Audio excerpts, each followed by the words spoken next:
Wow, hello. Good morning, good afternoon, good evening. Sorry, I kept you guys waiting for a bit. Sound alerts. The browser source was broken, so I was like, uh-oh, I need to fix this. Hello, everybody. How's it going? Happy... Good evening, Zon. It's 12 p.m. It's not evening yet, buddy. Afternoon.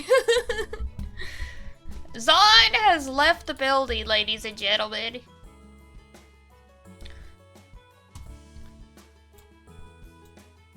Zon has revealed themselves. They are actually overseas right now. Hope they have fun on whatever adventure they're on overseas, because clearly it's afternoon here. No worries, we've all been there. Oh.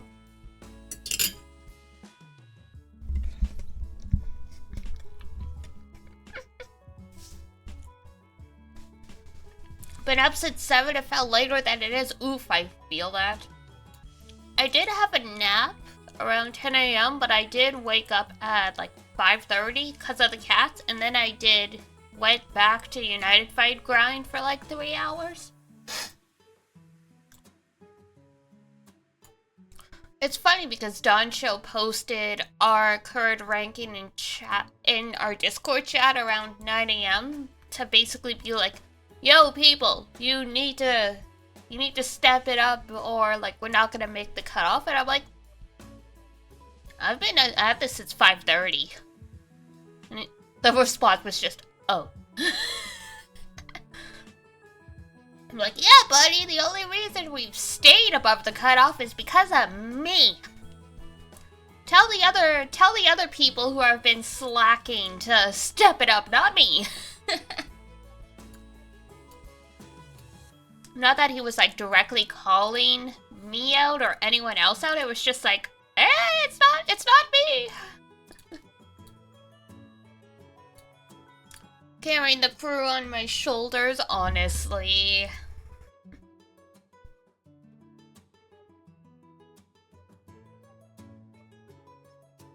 Doncho put in a huge amount of effort at the end, and he like tripled his honors. But I'm like, yeah, I've been at this consistently.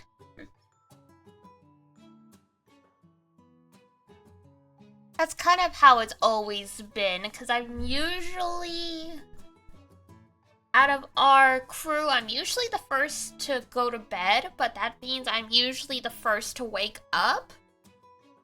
So I kind of like hold down the fort until everyone else is awake and they can help. Doesn't always make a difference, but you know, you do what you can.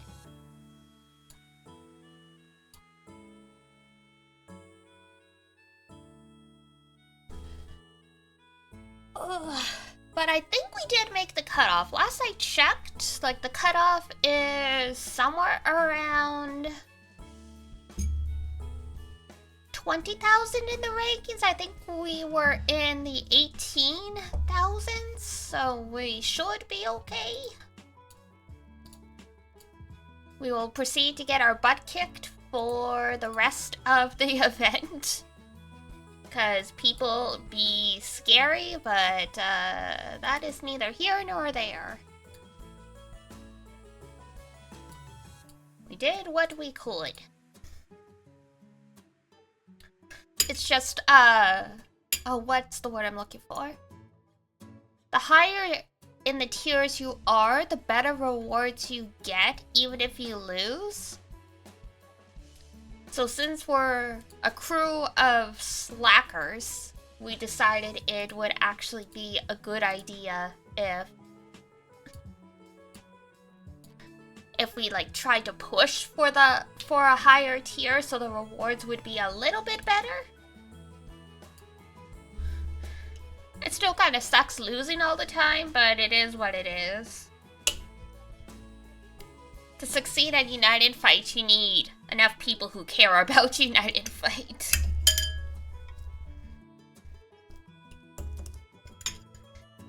And that's just really me and Donjo.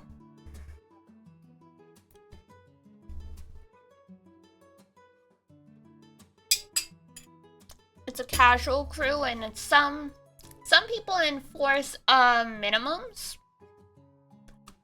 but ours doesn't, so you get people who just... Donjo tries to recruit people, and then they don't actually do anything towards United Fight, so it's like, yeah.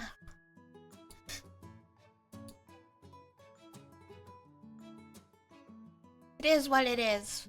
But United Fight is on break today, so we are going to play some Ace Attorney. Woo woo woo!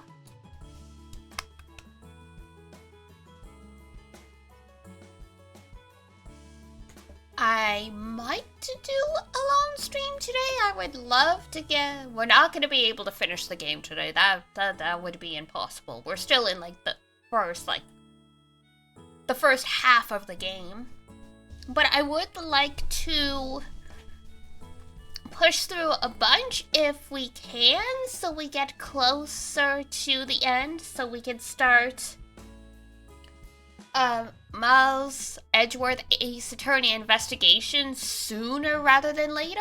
16 hours, let's go. Oh my god.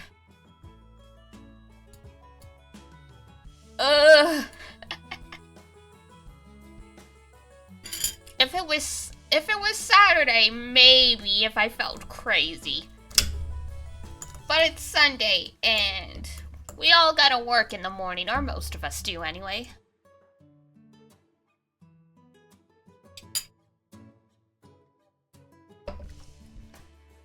Does it fall into a certain place in the timeline? Yeah, it's technically between the third game and the Apollo Justice games.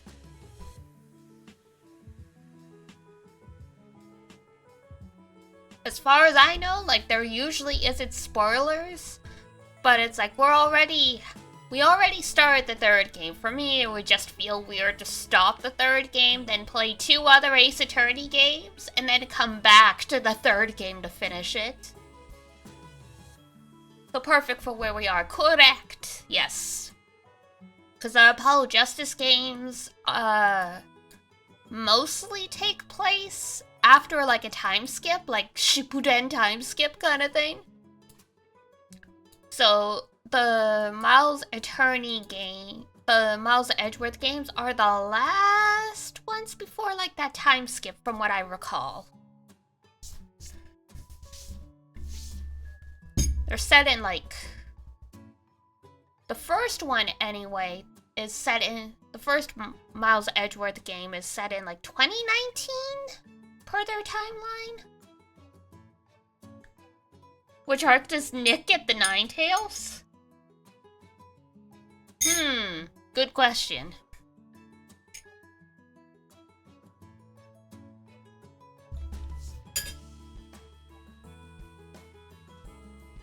I'd say probably the 6th game.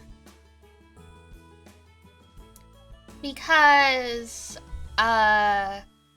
that's sort of when, if I'm remembering correctly, I haven't played the Apollo Justice trilogy in a long time. But from what I recall, Spirit of Justice is when Maya comes back, and Nick actually, like, gets back to the using the Psyche Lock and all that stuff. So I'm like, that seems like a good time to, like, break out, like, the Ninetales when they start going back to supernatural stuff.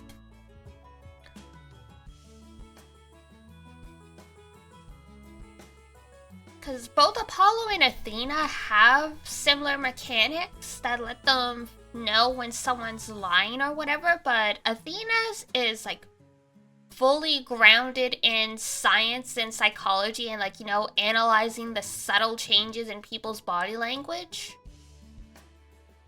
Apollo, it's like half between supernatural and science because the bracelet he wears is made out of a certain metal.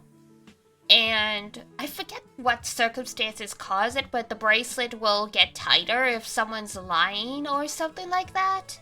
And that's how he can tell. I don't remember exactly how that one works.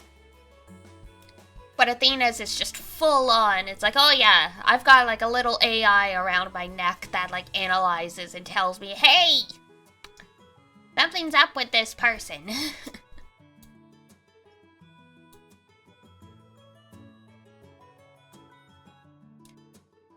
I like how it's like, oh yeah, Apollo is Apollo Justice, so we're gonna make the female lawyer Athena, and then there's just Nick here like, yeah, Phoenix is a little bit of an unusual name, but it's not like, you know, a Greek god.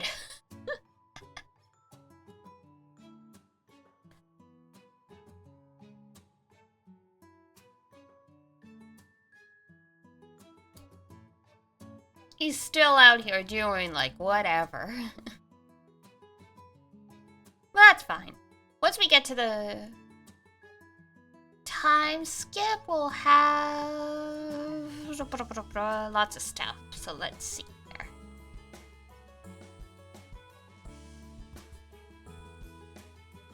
Game, it would be nice if you would let me resize the window. The game's a little too big for my liking right now. No, that's not it.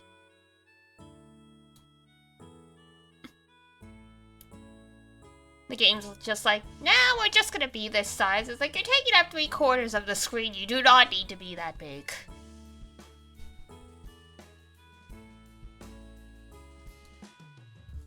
Ah, whatever, I guess. Alright. Let me just finish opening stuff up. Head pat, thank you. I was just about to open the extension for the head pats. So nice timing. There we go.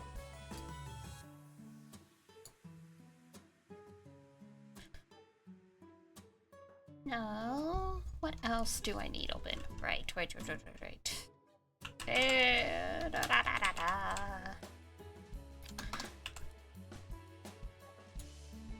But yes, good evening / afternoon, dear.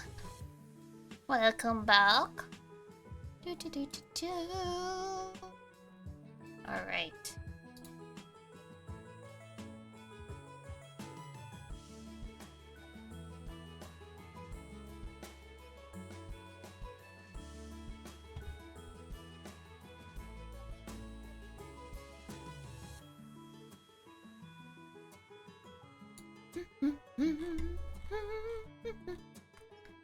Okay, perfect. That should be everything we need.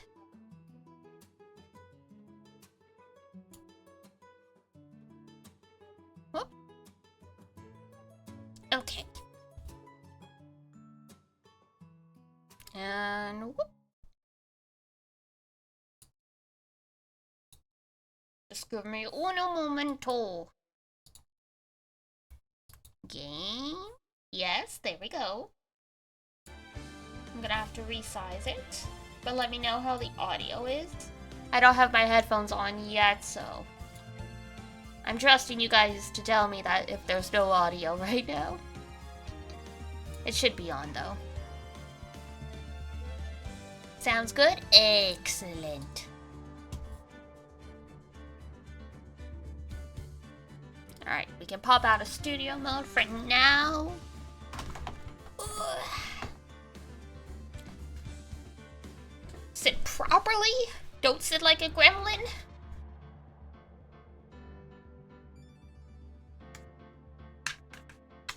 Oops.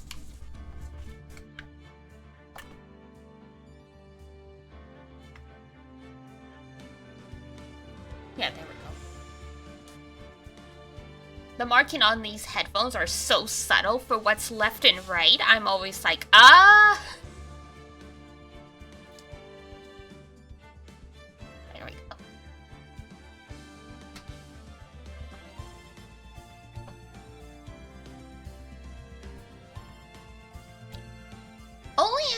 Only weird thing about these headphones is the cable is on the left side, so because I have my PC on my right, the headphone cord kind of crosses over my body, and I'm like, that's kind of weird.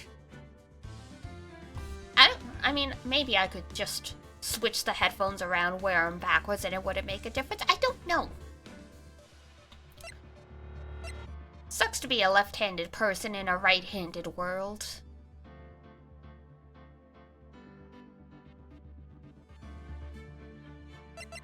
Alright. This should...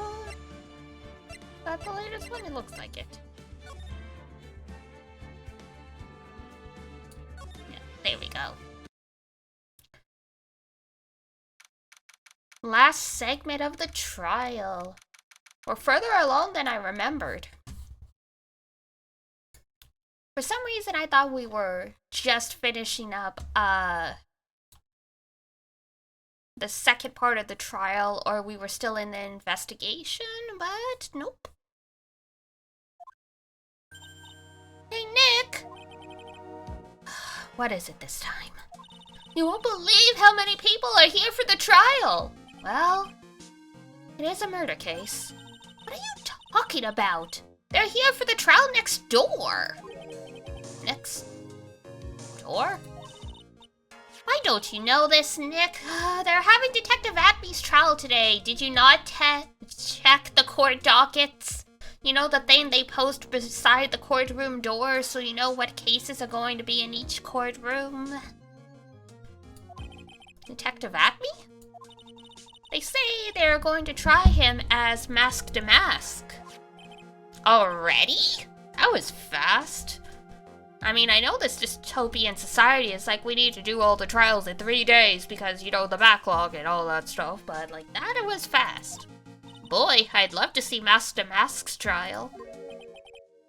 I know. By the way, where's Pearls? Oh, she went back home. She said she can't neglect her training anymore. I know you don't like me. Rose has really gone into her training lately, huh?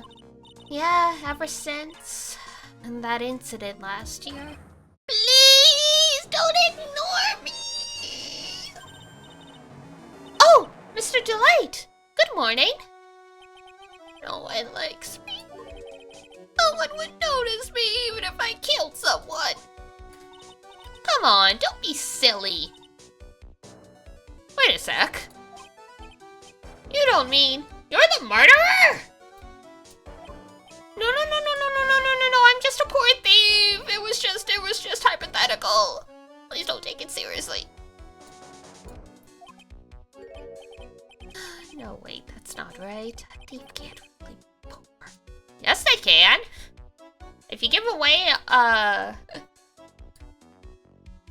away all your spoils, you'd be poor. Now let's see. According to Mr. Delight, from his second crime on, he was following a bunch of set plans. Plans that someone had been sending to him to help him commit the heist. That is sus AF. Do you really think there's a connection between the thief and the murder, Nick? You can be a poor thief if you're bad at it? That is also true.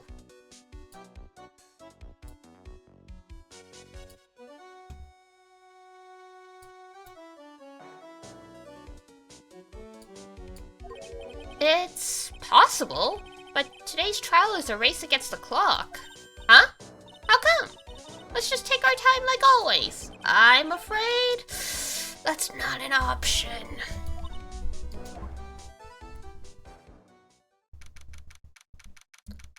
Oh, is it because, Nick's already figured out it was probably at me?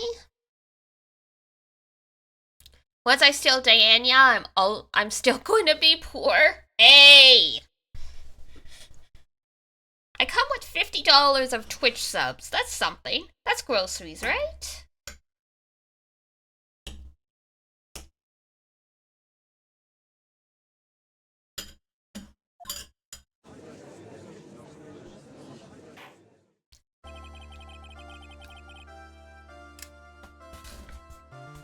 Court is now in session for the trial of Mr. Ron Delight. The defense is ready, Your Honor. You're ready? Preparation is the last refuge of the weak. Oh, okay. Apparently, I'm not supposed to prepare for my trials. Okay, settle down, everyone.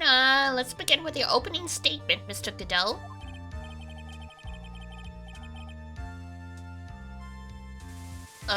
He's got the judge in the palm of his hand. Yet again. That's included? Yes, it's included. Ron Delight is simply too young to be sent to war. That's all. I'm afraid I have no idea what that means. Then you need to get out more, Your Honor. Life is war, but that is exactly why you must be precise in your wording. That's all my statement means. You understand now, right? Yeah, well, then let me briefly summarize the details. Well, the judge is taking charge like he knows what's going on for a change.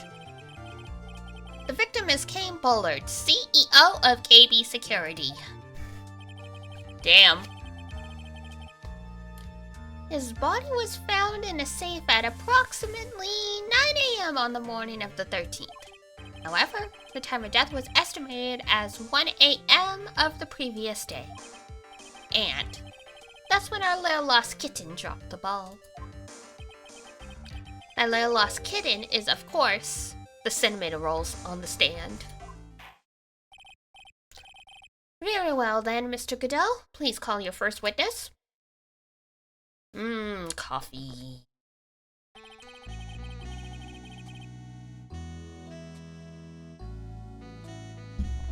"17 cups? Even I don't go that far. How's your heart doing, buddy?" I never drink more than 17 cups of coffee during any given trial. Don't worry, it's pretty diluted. But the first one is always the best. Mr. Godot, your witness? Okay then, let's hear what the defendant, Mr. Ron Delight, has to say for himself. Maybe that's why he went blind all the cups of coffee. The defendant? Well, Mr. Wright, does the defense have any objections? It may be a bit of a disadvantage having the defendant testify, but...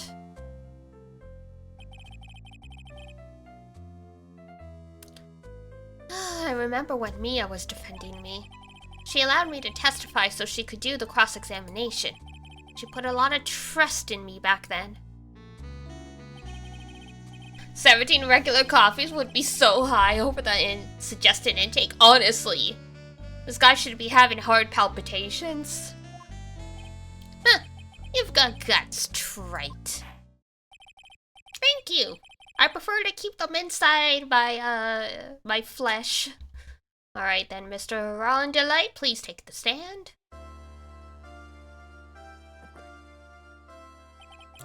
You did it, didn't you? Yes! Ah! No, that's not true, that's not true! There's a daily limit? There is indeed.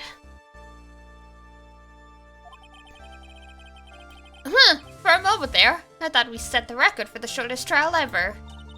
Well, Mr. Delight already looks plenty guilty with that face he's making. Godot just straight up tricked him. And once he opens his big mouth, he'll probably put the last nail in his own coffin. Very well.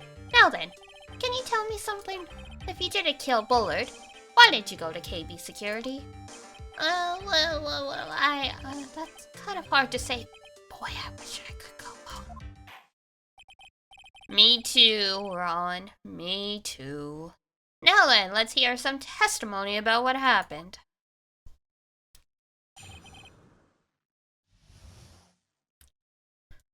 My visit to KB Security. That evening around 1 a.m., I went to see Mr. Bullard in his office at KB Security.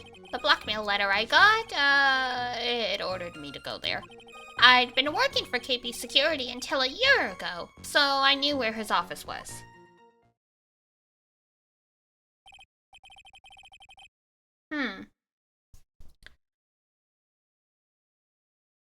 I mean, yes, I'm at home, but, like, I meant it from Phoenix's, point of view more so. 1 a.m., the exact time the murder took place. The weak get washed away by the tides of fate. The strong drink it up. Please don't drink ocean water. It's bitter today, too. Just like my destiny. You never know that from the way he's chugging it down. Mr. Wright, your cross-examination, if you please.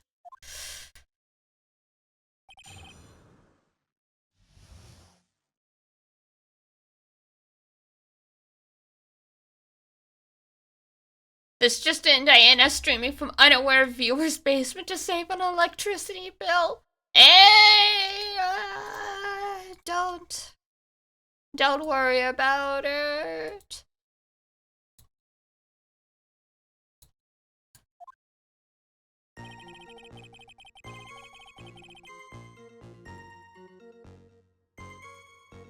Alright, that evening around 1 a.m.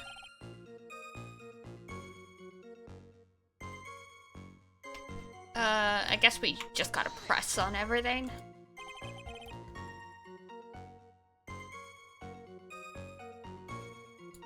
It ordered you there. It was the first time I got a blackmail letter that ordered me to go somewhere. Does that mean you've gotten other blackmail letters then? Oh, of course. They'd always say things like, steal this! Ha ha ha ha! Why don't you save those for later?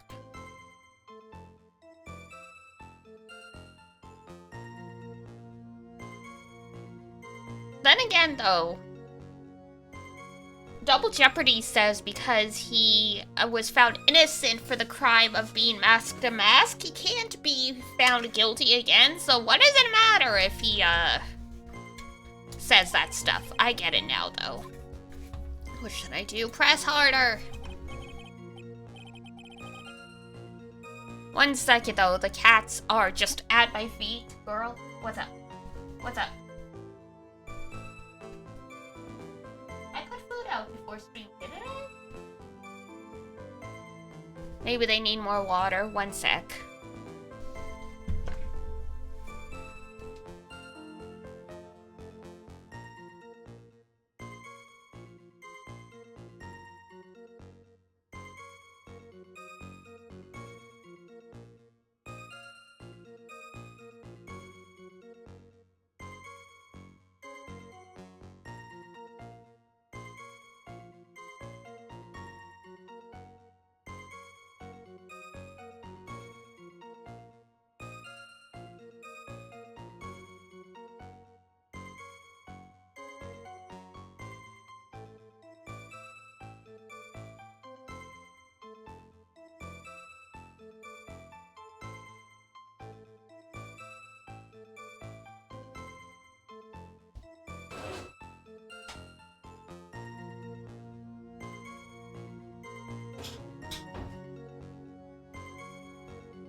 Okay, I'm back.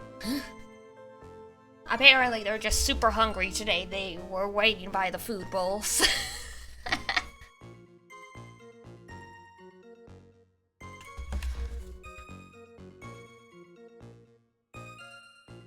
Putting them on trial for the same crime twice would be illegal, just like the multiple assaults we've had. True. They don't really seem to care about that. It's set to bring $50,000, you know, the big money. The big old money. Money, huh? A perfect motive for committing murder, what did you say? No, not at all. I don't know what you're talking about. Oh, but wait! I never intended to pay the money anyway. Oh, is that right? Because you were going to kill him? After all, he had nothing to hold over my head. I had nothing to be afraid of. I totally could have just ignored it, but I didn't, so, an important point indeed.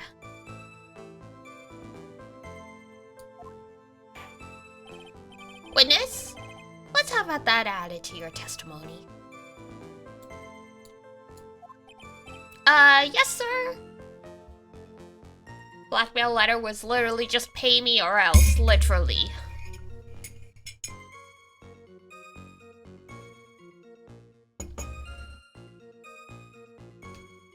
We know that is technically incorrect, though, because,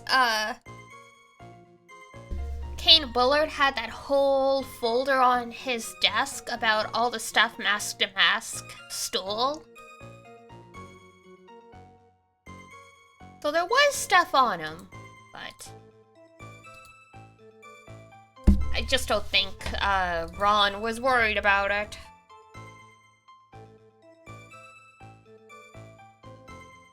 Yes, sir!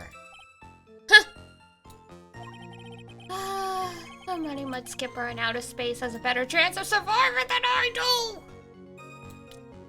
Rip. Blackmail threat didn't scare me. It wasn't going to cause me trouble or anything. Let's try pressing this one.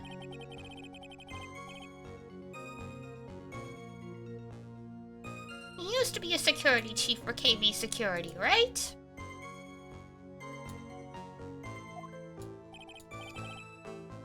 Yes, that's right.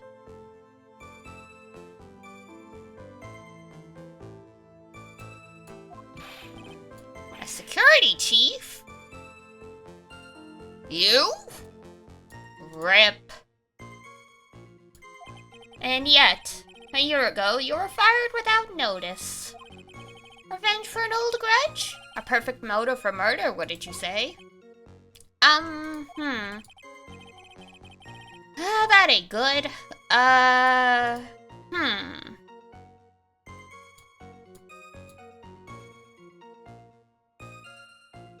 What do we want him to do?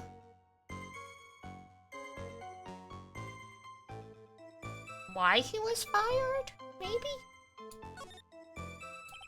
Mr. Delight, please tell us why you were fired from your job if, you know, they gave an explanation and it wasn't just one of these, like, oh,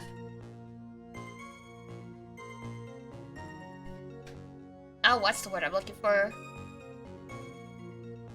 When they fire you, when they don't have to give a reason to fire you, they can just be like, I don't like your vibe. I forget what the term is.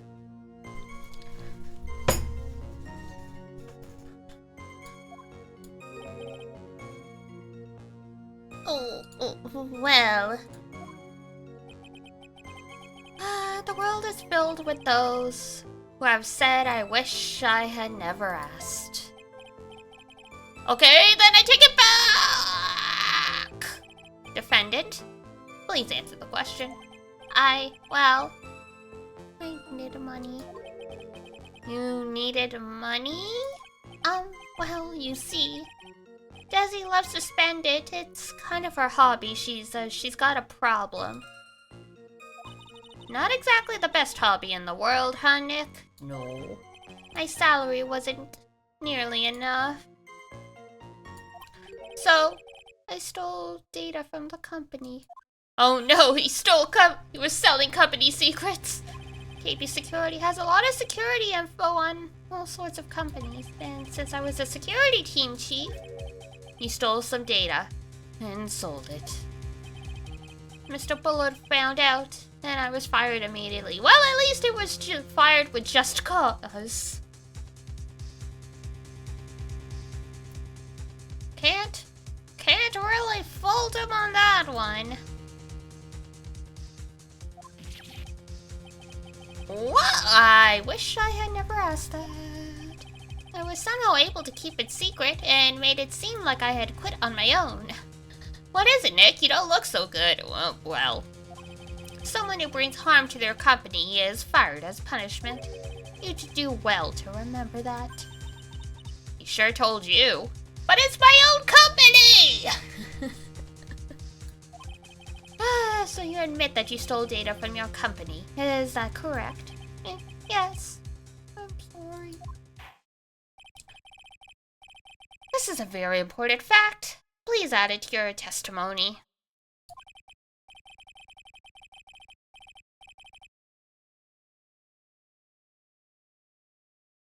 Oh boy, this whole thing just took a big turn for the worst, crushed and blew up. Whee! It's gonna take the jaws of life to rip this case from the clutches of disaster. Damn.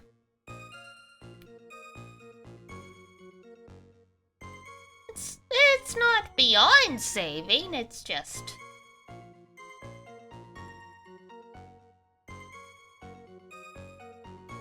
not looking good either.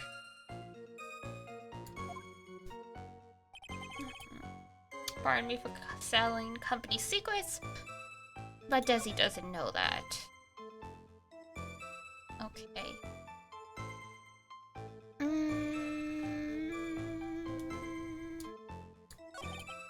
But there wasn't much there. Uh-oh, I've got a bad feeling about this. Yeah. Okay. Was it going to cause me trouble or anything?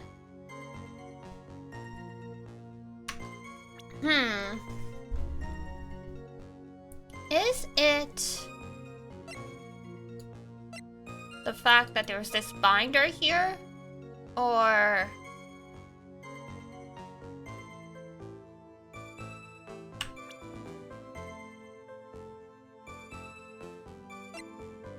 oh, hates criminals and cowards more than anything. Well, if you were... yeah, your wife might have left you. Okay, we'll try this one.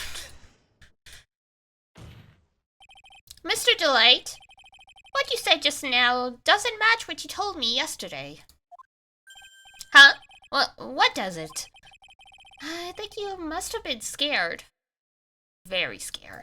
Of having a certain person find out your secret.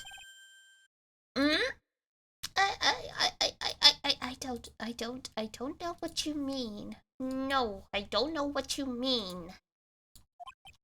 A certain person. Miss Desiree Delight, the defendant's wife.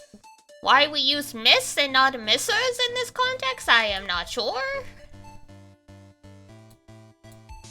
But whatever works, I guess.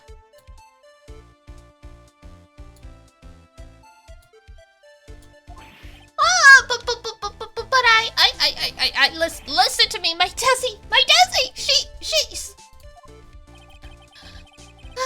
Looks like if I just sit back and relax, the fun will end before it truly begins. Drakon, hello! Welcome. We're good. We're just playing some Ace Attorney while United Fight is on break today.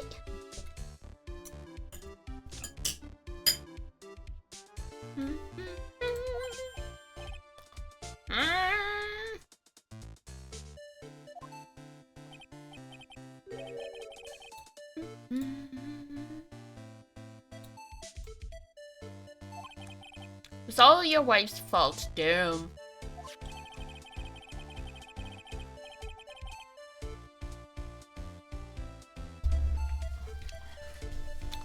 Mr. Delight stole company data to pay for his wife's spending habit, from which he was fired.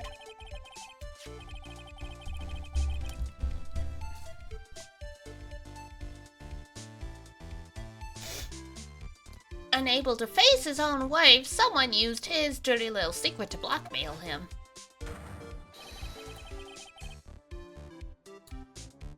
Yeah, rest in pieces, buddy. And that is how this murder came about. Oh.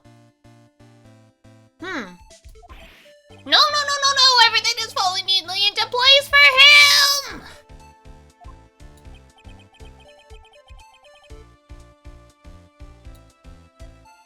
Don't talk about my Desi like that, or you'll be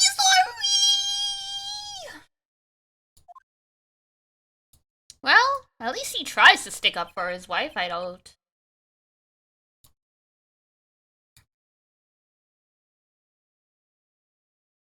Did you get into the tier we wanted? I think so. I haven't checked since the prelims ended. I think so. Last we checked, we were above the cutoff, so unless things went horribly wrong within like the last 30 minutes, we should be okay.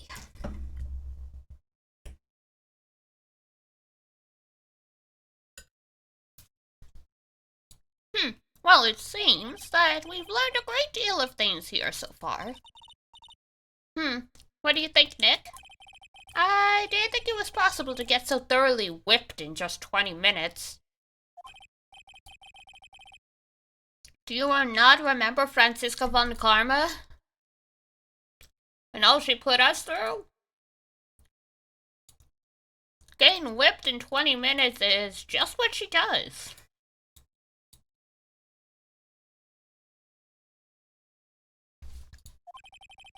He stole data for his wife and killed to protect his secret. A family man who cared just a little too much.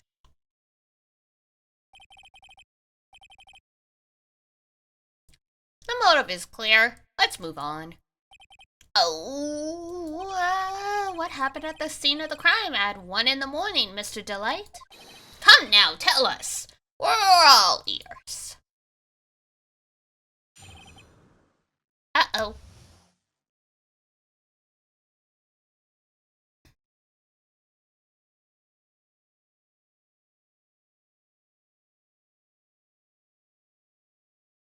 At the CEO's office. When I entered the office, there was a suspicious shadow there. Oh no, it was Batman. Actually, no, it was Pinocchio. Suddenly, I was hit on the forehead. After that, I remember being a bit dazed. Damn, not the forehead, Dickelpin. If I hadn't been wearing that, I would have been killed. You showed up wearing your mask to mask outfit? Is that how what I'm supposed to get out of this? When I came to, Mr. Bullet was lying there, dead, and so you put the body in the safe. 'Cause you're frickin' insane. I see. Suddenly hit on the forehead, huh? Did you walk it to the door? I believe the detective from yesterday provided similar testimony. He said that Master Mask struck him on the head from behind. Of course, since Admi turned out to be the culprit himself, that was all a lie.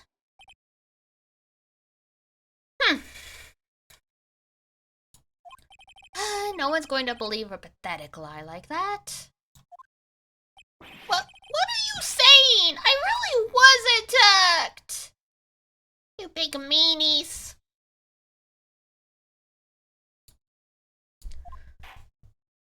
Well, we'll find out if what you are saying is true or not during the cross-examination. Got that, Mr. Trite? Don't go easy just because he's your client. If I see any signs that you are, I'll treat you to another cup of my special blend.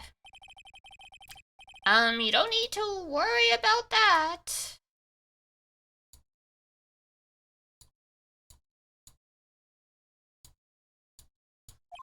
Have faith in Ron. I know he didn't do it. The stealing, though, that I don't know about.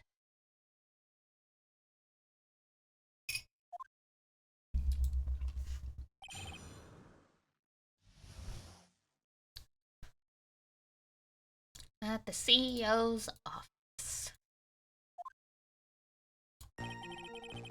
When I entered the office, there was a suspicious shadow there.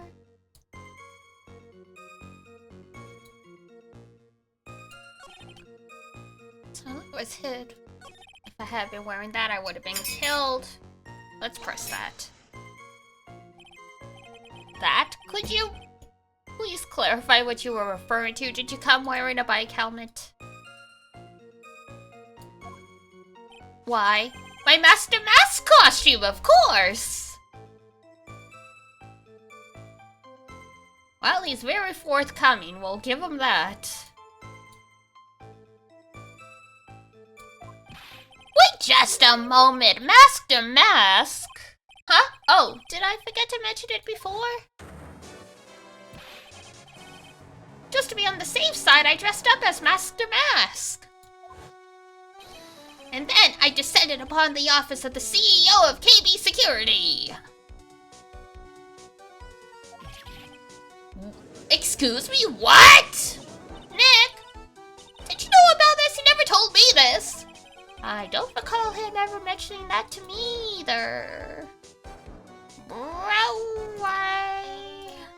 Why?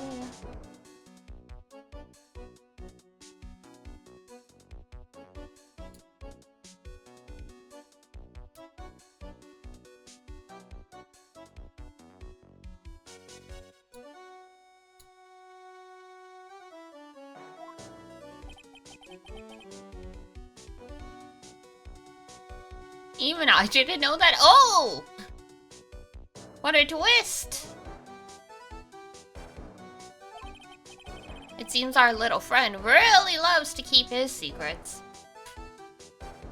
Yeah, just a little. Just maybe. I'm sorry. I just never had a chance to mention it up until now. Wait. That's not right. You know how sometimes things just... My 6th cup of coffee is staring up at me coldly. You've already gone through 6 cups of coffee in 20 minutes, sir. Do you not need a pee break? Do you?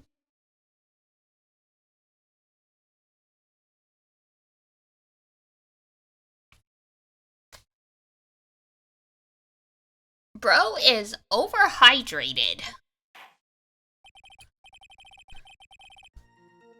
At any rate, we just can't ignore this new piece of information. Couldn't you though? Just for me? Witness? Please correct your testimony.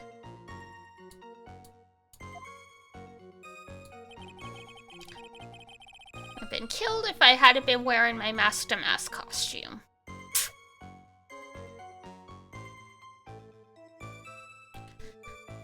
So... why did you come dressed up like that? Why were you dressed up as Master Mask? Can you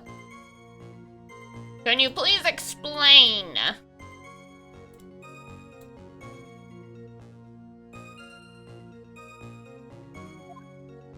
Why? Because I'm Master Mask, of course. Oh my god, why did we even bother? Why did we even bother?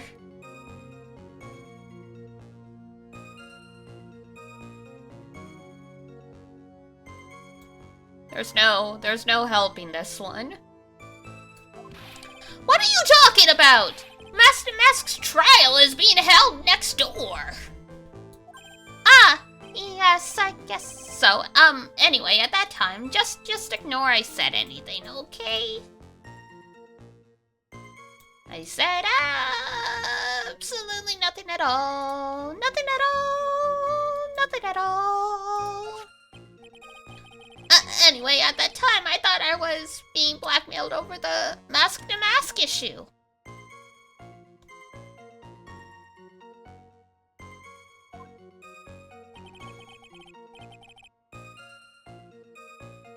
So I thought I should go as him, just to be safe. Oh boy. Let me tell you, it's a real pain to move around with that cape. That's why it took a lot longer than I'd expected. Took a lot longer? What is he talking about? Press harder?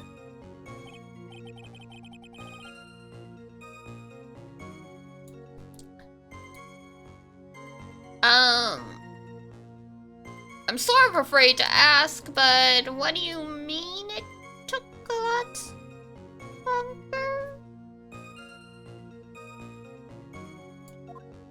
Oh, opening the safe, of course. Oh no, he's gonna admit to hiding the body. Bro.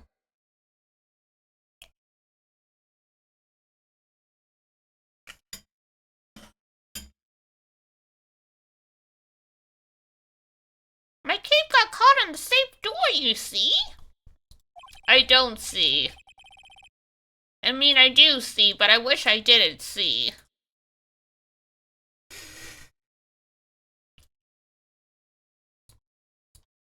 That all happened while I was hiding Mr. Bullet's body. No, stop talking. Stop talking. What was that? Back up a second. Nope. No backing up.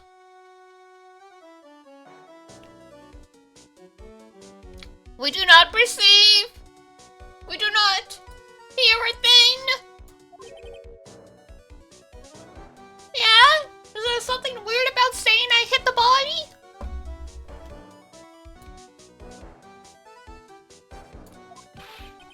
You were the one that hit the body in the safe. Well. Yeah. Inconceivable! You know that's a crime, right?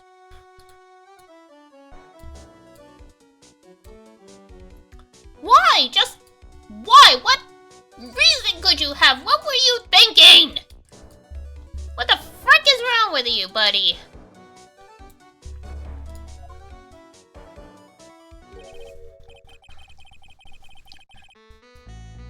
Question. When does someone toss their dirty shorts in the washing machine? If it's underwear, hopefully after every use. If it's gym clothes, hopefully after every use. If it's just normal clothes, hopefully after every second wear. What? The answer is simple. When they take them off.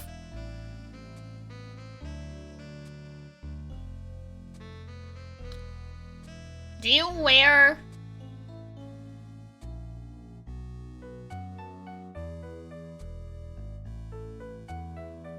Do you, like... throw your clothes in the laundry every single day after you wear them? Is that what I'm supposed to get out of this, sir?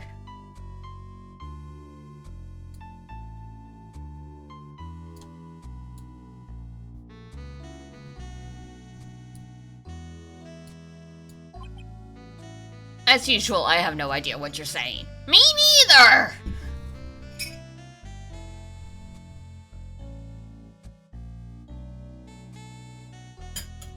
That makes two of us.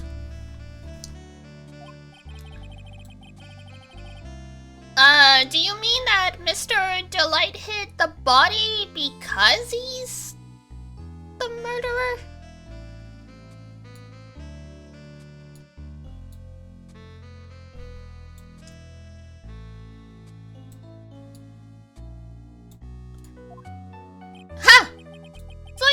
as stupid as you look.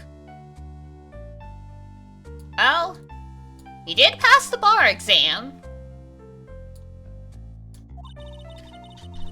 His, metaphor this time was really obscure. Mr. Wright, you don't mean that you knew about this whole safe business, do you? Well... Lawyer-client privilege? Why am I the only one out of the loop here? Y'all suck! Witness, make sure you add this to your testimony. So we can try you for this later.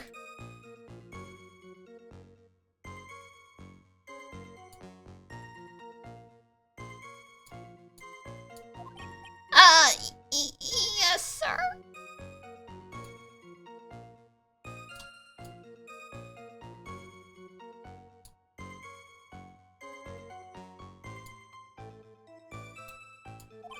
Oh no, looks like a storm front is moving in over the fair weather judge.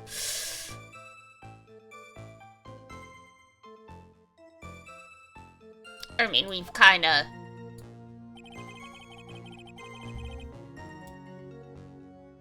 feels like we've been, taking advantage of them, so...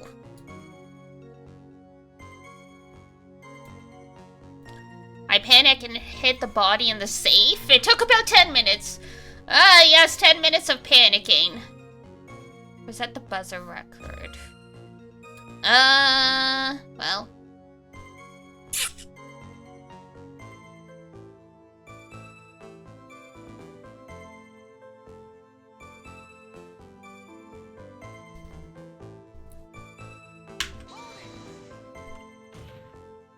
Why did you hide the body in the safe anyway? Well, because it wouldn't fit in a drawer.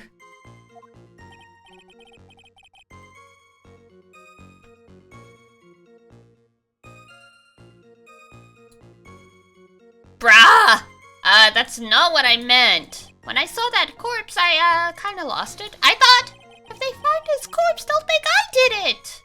Huh, I think you had a simpler reason than that. It's because you killed him. That's why you spent 10 minutes hiding the body. That certainly makes more sense, I guess. Hold on. 10 minutes? What is it, Nick? I just had a thought. Under those circumstances, would you normally try to hide the body and spend 10 whole minutes to do it? Under those... Oh, wait. Wasn't the buzzer going?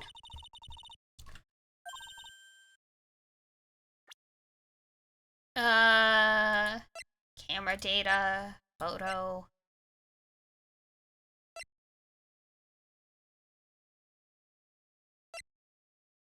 Buzzer went off once at 1:02 a.m. Well, yeah, I guess if the buzzer was going, then it'd be pretty loud. Still hiding something.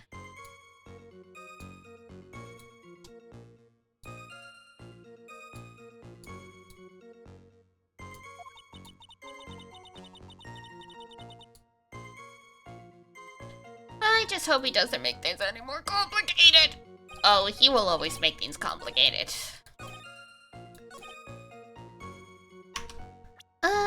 Present.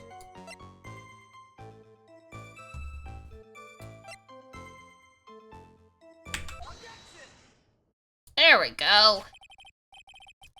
Your Honor, could you please take a look at this record? And what might this be? The record for the emergency buzzer that connects the CEO's office to security. If the button in the office is pressed, a security team is, supposed to come running. Larry's kind of a dipshit, so he did it, so let's not think about that.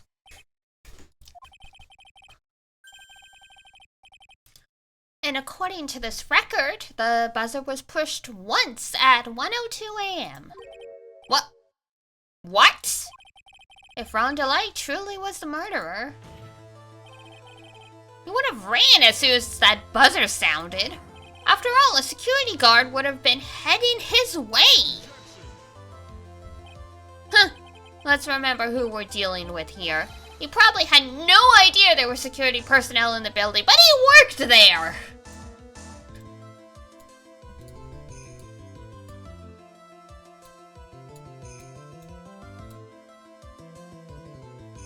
You're being real dumb about this, sir.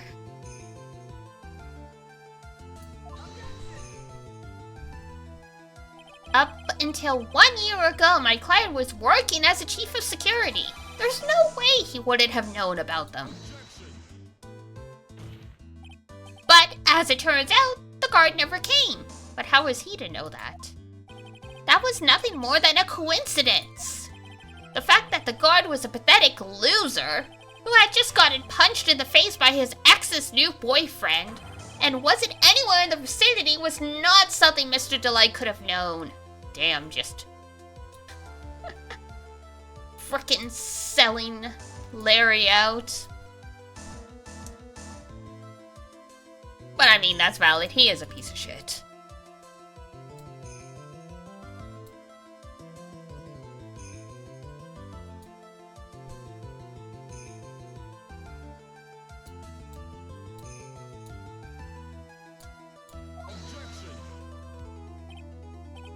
Again, remember who we're dealing with.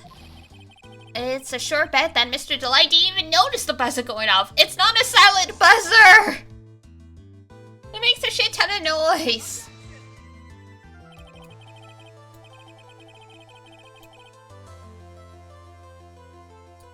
That buzzer is extremely loud. There's no way someone could have ignored something like that. If he had been conscious, that is. Oh wait, he was out cold for like 10 minutes, and by the time, or like at least 10 minutes, and then by the time, he woke up, Larry had already turned the buzzer off or something? Conscience? What do you mean by that? Ugh. Fine. Let's hear your theory. Sure. Recall the defendant's testimony. The moment he entered the victim's office, someone attacked him. Mr. DeLite said he, felt dazed. I'm willing to wager that he was knocked unconscious for at least a few minutes. Unconscious? So he fainted? That is what being unconscious means. That's why Mr. DeLite didn't know that the buzzer had sounded. And that's why he thought he had time to hide the body.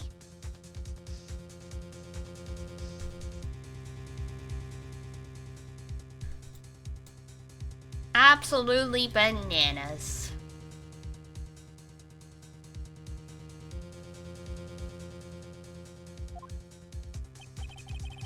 So, what are you trying to say? Mr. DeLite was knocked out, and the buzzer went off soon afterwards.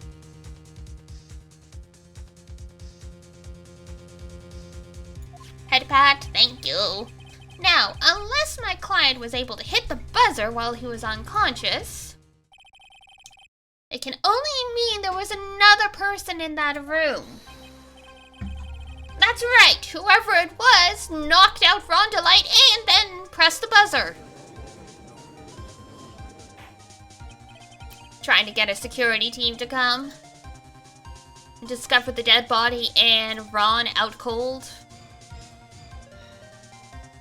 Mr. Wright, this is preposterous. It was this kid. Ron DeLite is the one who killed Kane Bullard. The headbands are more for my benefit than yours. Fair enough. Whatever makes y'all happy. It was...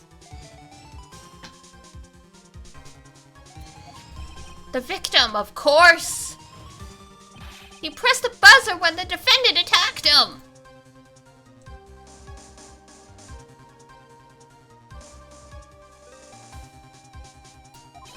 He didn't die right away! He must have held on long enough to push that button! So Kane Bullard sounded the buzzer himself. What is your opinion on this, Mr. Wright?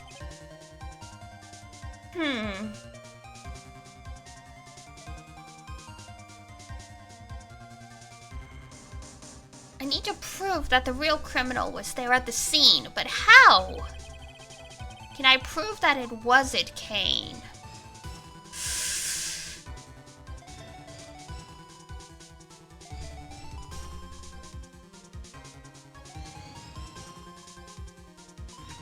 I think we can? I mean, usually you can. No fingerprints. So whoever pushed it was not him. I can prove it, alright. The defense's opinion is this, Your Honor.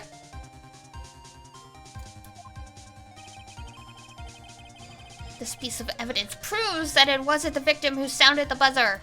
Alright. Present!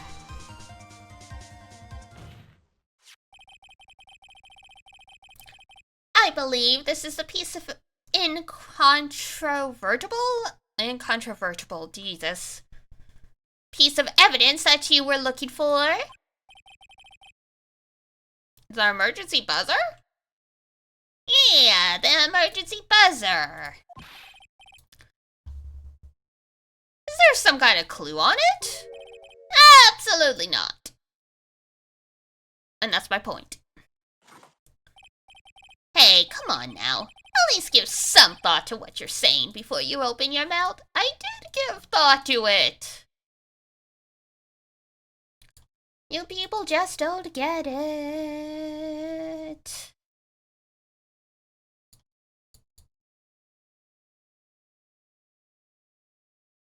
Crushing the Emperor's foes in glorious melee and patting the cat less lonely? Understandable.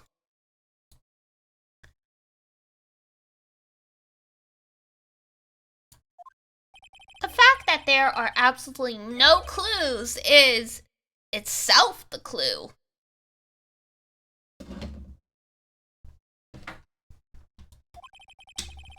Now I'm the one who's clueless. Hey! Famous 90s TV show and movie. This button has no fingerprints on it. If Mr. Bullard had really pressed it himself, well...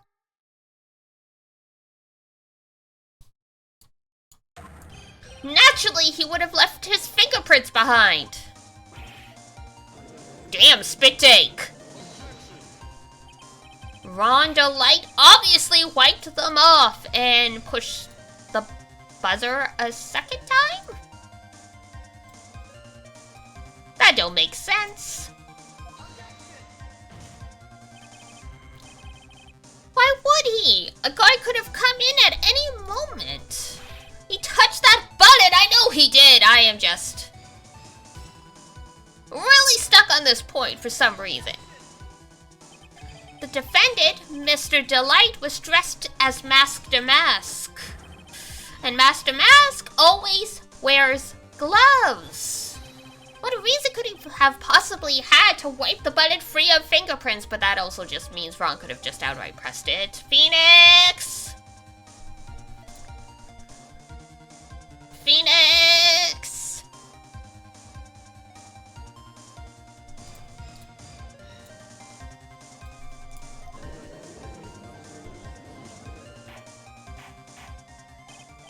Order! Order! Huh. It would seem. I've been forced to eat crow. Ooh, I wonder what blend number crow-flavored coffee is. We do not think about that.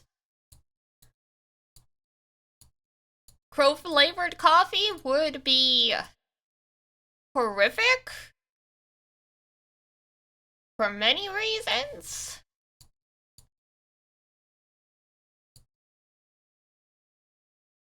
Does it sound great? Does not sound great at all. However, if the real killer was there at the scene, why would that person press the emergency buzzer? Shouldn't they have run away without putting themselves in extra danger? I mean, wasn't it to create a witness, basically?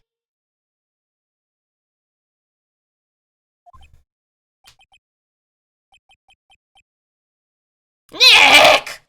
What's with this awkward silence all of a sudden? Huh. It looks like you're out of parlor tricks, my good friend. Actually, we're not friends at all. I kinda hate your guts, buddy. They're on to you, Nick! They know you're a fraud! Just give me a minute to collect my thoughts! The real culprit killed Mr. Bullard at around, 1 a.m. And Ron DeLite just happened to waltz in when the murder was taking place, right? The killer clobbered Mr. DeLite, and then sounded the buzzer. Even though security was supposed to respond right away if the buzzer was pressed. Security was supposed to respond.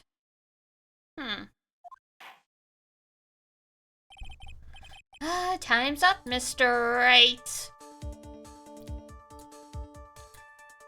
You got something to say for yourself?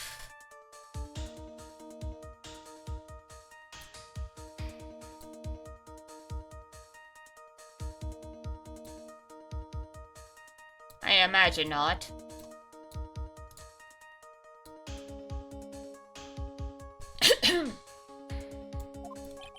Let's hear what you have to say. Okay.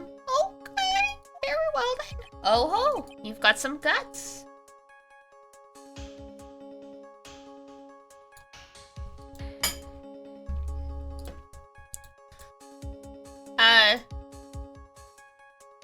Thank you. I guess.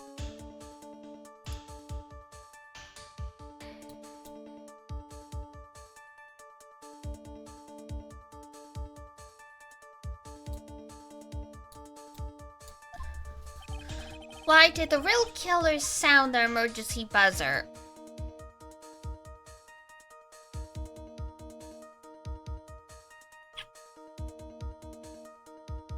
It has to be to call the security guard, right? They were trying to, like, implicate Ron by making sure someone found the body and Ron in the same room to call the security guard.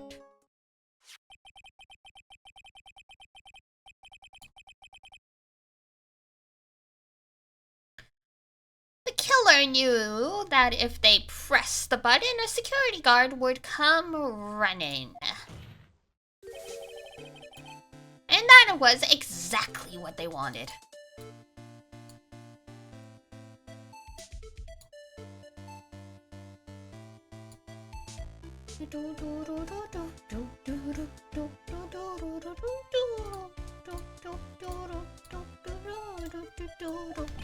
Do you mean to say the killer called the guard on purpose? I mean, is it that hard to believe?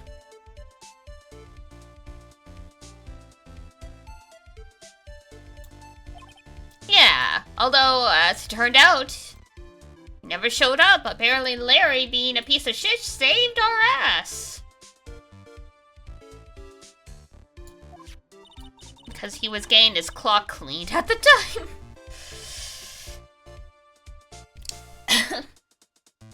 Kinda wish when Larry showed up he had like a big frickin' bruise on his face. That would have been great.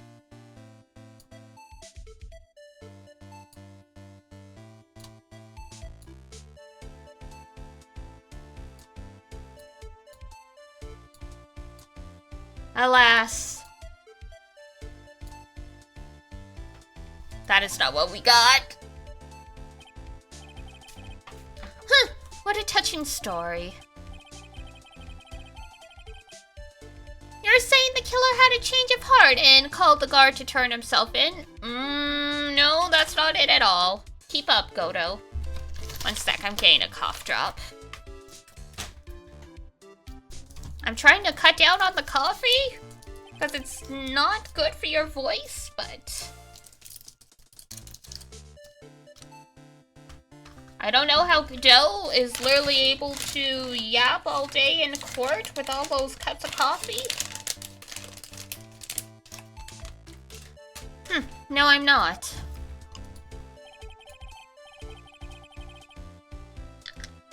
When the buzzer sounded, there were 3 people in that office.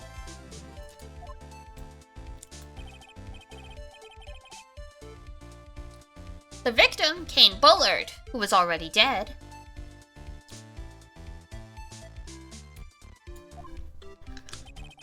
The defendant, Rhonda Light, who was out cold. And the 3rd person, the real killer. Hypothetically, yes, you're stretching.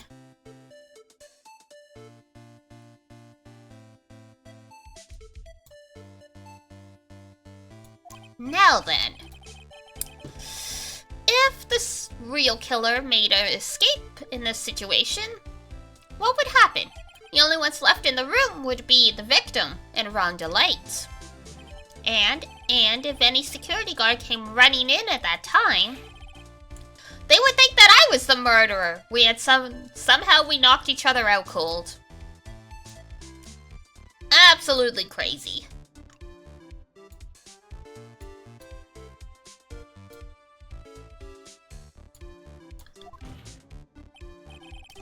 Yes, that was precisely the killer's real objective. To frame Rhonda Light for the murder.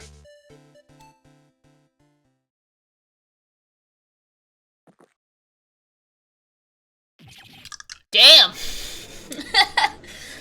Took a nice big swig of coffee just to spit it out for dramatic effect. Order! Order, order, order! Cheetos? Who ordered Cheetos? This is a burger shop. This is McDonald's. Who ordered Cheetos?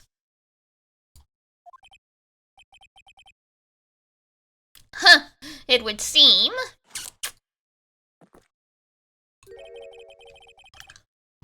I've been made to eat my words yet again. Actually, you've been made to do a spit take. With a cup of coffee. Mr. Wright! Who was it? Who was it that tried to frame me? Actually, wait. Wait a second, I'm the one and only Master Mask, so... Nick? You mean the real killer is? We're going to drag that person in here right now. But, who is it? Don't have any solid proof yet. But think about it. The killer knew Mr. Delight's identity, and they also knew that he had been called to KP security that night. So, the killer used him to execute a well-crafted plan to murder Kane Bullard. Now then, let's hear your accusation. Okie dokie.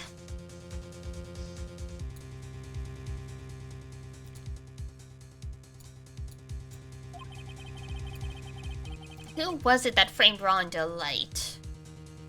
An excellent question. Phoenix Wright without me? Hey, that's not my fault. You gotta have the notifications on. Hello. Alright. Profiles. Oh my god, he's 34. I never realized that. Bro's had a hard life, apparently.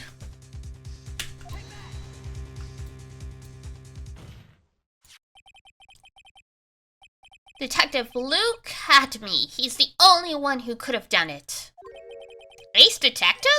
Luke at me? You mean Master Mask did it? Your Honor, the person being tried in the court next to us is not Master Mask at all.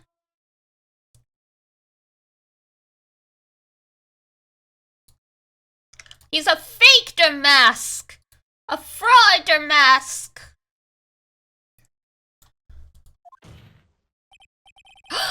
Nick! Thank you for the gifted subs! Everybody, if Nick / the Race Against Time gave you some subs, please say thank you! Thank you! Thank you! Thank you, thank you, thank you! Surprised!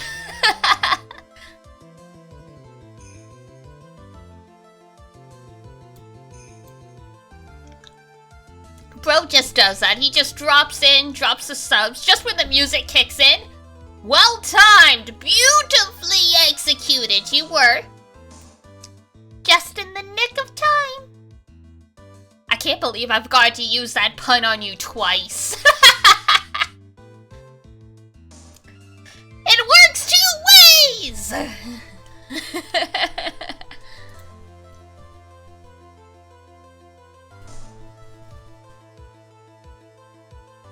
He is, in actuality, the true murderer of Kate Bullard. I mean, Luke to Abby, not Nick.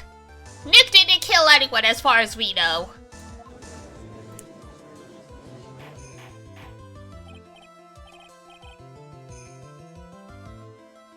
Be so kind as to thank for the sub. If they're here, obviously. No pressure. Order! Order! Mr. Wright, explain yourself. Also, we figured out the whole Cheeto situation. This is apparently not a McDonald's, it's a court of law. I've been calling out orders for 3 years. Theft and a murder. Which is the more serious crime? I wonder.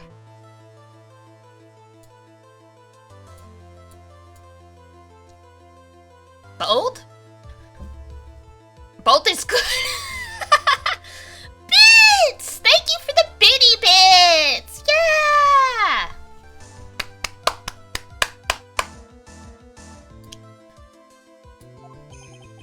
They're not even close. Murder is the more serious crime, of course, unless you,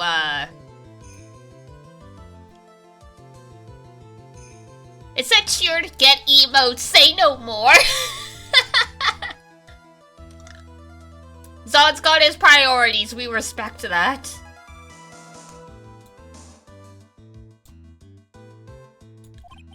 It's a capital crime and subject to a capital punishment. Please remember the trial from yesterday if you would. When Luke Atby confessed, there was a huge commotion in the courtroom. Of course, a famous detective was unmasked as... well, Master Mask. Instead of being convicted of murder, he was found guilty of grand larceny. That was his true objective all along. Dude is playing some kind of insane, like, 12-dimensional chess here. To be found guilty? Apparently. Master Mask had the perfect alibi for when the crime took place. He was stealing the urn at Lord Lee Taylor, apparently, allegedly. In other words, being found guilty as Master Mask was Luke Atby's airtight, watertight, and unassailable alibi.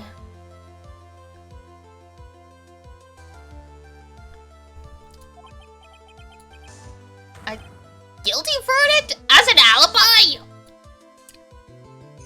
It's, kind of freaking crazy. But not the craziest thing this court has seen.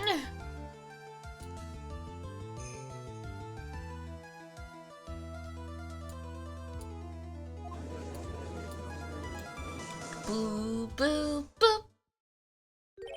You know, it's almost time. For the race against time?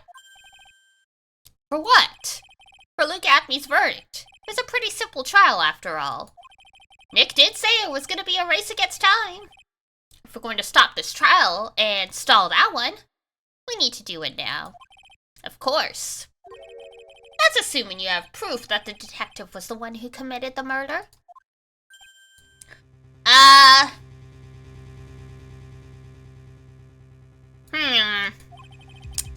Mr. Luke Acme's trial has indeed attracted the attention of the entire country. Damn. If we were to intrude and fail to provide adequate proof of his true crime, Mr. Delight would be left with no grounds for appeal. Rip. Am I really sure about this? That's the moment when Nick makes up the evidence and then it's real? Generally speaking, I would say so.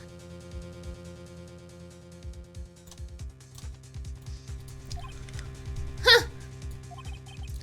I bet's only good when your life's on the ante. Mr. Wright, I believe in you! Mr. Delight? So, please. I'm begging you! I'll even give you my cinnamon rolls. Thanks, but my decision will determine the rest of your life. Look, the rest of his life's already, like... Gonna go eat? Okay, enjoy. Phoenix? What was that? Did I just see what I thought I saw? Don't stray, Phoenix. Was that THAE? That was Mia. For your client, take the path of trust.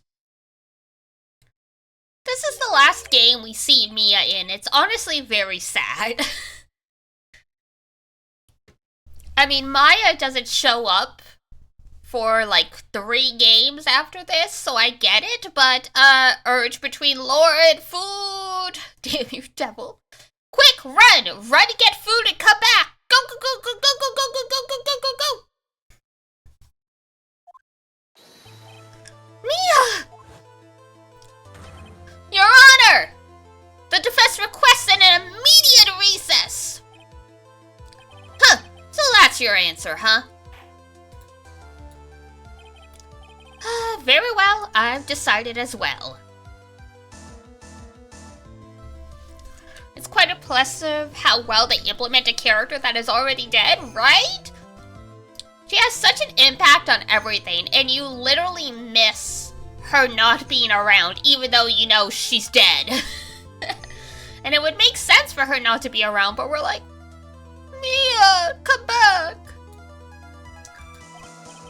Very well, I've decided as well. The court will now take a 20-minute recess. Mr. Wright, when we return, please summon Mr. Luke Acme to the stand. Yes, Your Honor. Time to boogie. Ho, ho, ho, ho, ho.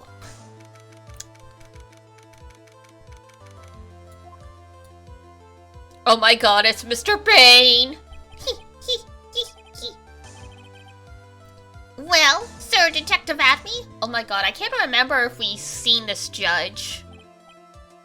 I can't remember if you guys have been introduced to the second judge in the series yet.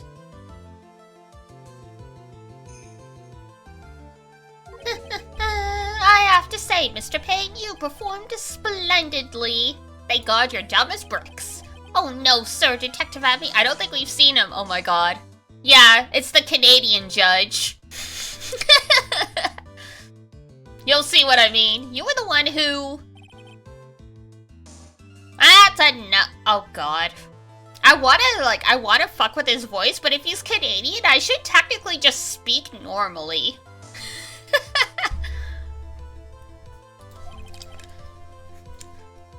He starts talking about toques and maple syrup. He's very clearly supposed to be a Canadian judge. This court sees no reason to further prolong this trial. This court finds the defendant, Luke Acme. He shows up in, one of the flashbacks that, like, coming up in one of the later trials. Wait! Don't hand down your verdict yet, please! Well, well, Sir Lawyer, welcome to my courtroom. Who's this hoser, eh?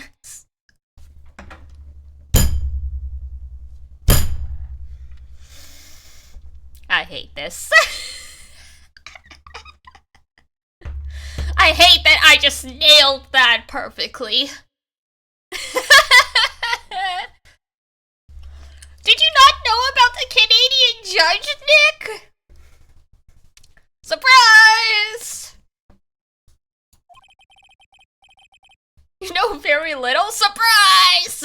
Yeah, we've got the Canadian judge. Who only shows up in, like, 3 cases? What the hell? Yeah, the Canadian judge! My name is Phoenix Wright, attorney at law, and I wish to file an accusation against this man. Look at me! Accusation? You accuse Master Mask. That man is not Master Mask context.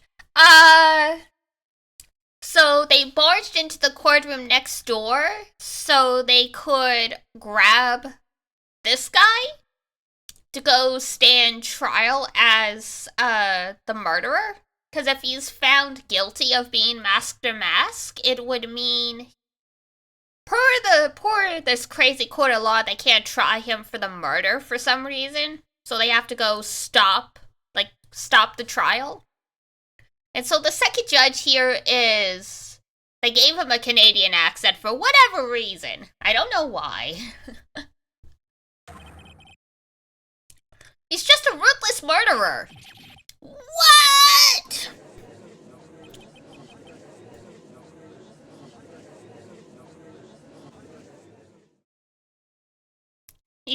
The Canadian judge shows up in, I think, one other trial for like a full case and also in another one in the flashback. And if I remember correctly, he talks about toques, and I'm like, yeah, that's Canadian right there. The who's this hosere is, that is also very Canadian. That's baby boomer slang, though.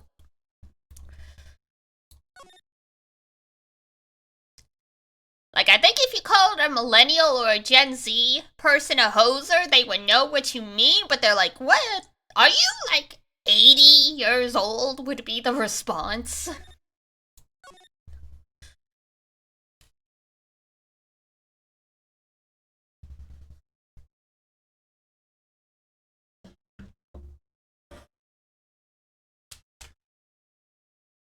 What does Canadian do in Japan? I mean, the localization sets the game in California. They took the game out of Japan. So that's probably why they went with a Canadian judge. Because I guess probably in the Japanese version, the judge had a different dialect of Japanese they spoke, so they decided to go with a Canadian accent since they already used a lot of heart for the Osaka accent.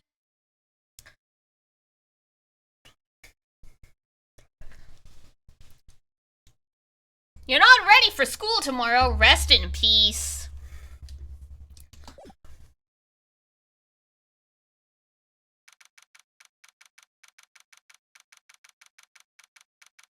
You bet the judge is nice? He's probably nice and also passive-aggressive, going by the Canadian standard. My sis? I could have sworn I heard Mia's voice. So then, she's still alive. Inside your heart. Yay! Nicky boy! Oh, Mr. Light.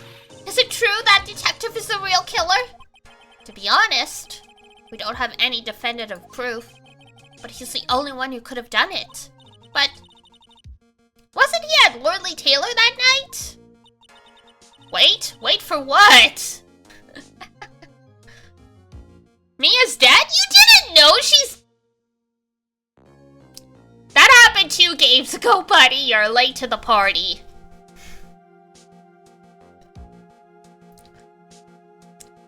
Mia died in the second case of the first game, and the fact that Maya and Pearl are spirit mediums and they channel her,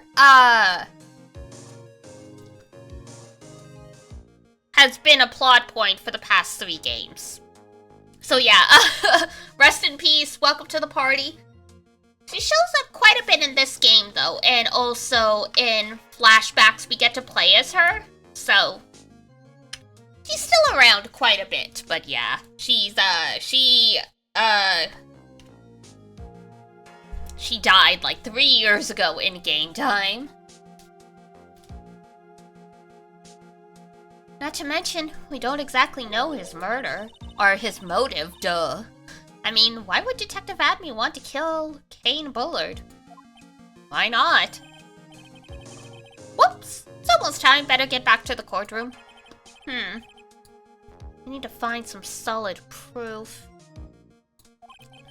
And it's gotta happen sooner rather than later. Haha. There's a lot of good doujin out there. There's a lot of good fan content for Mia, so don't worry too much.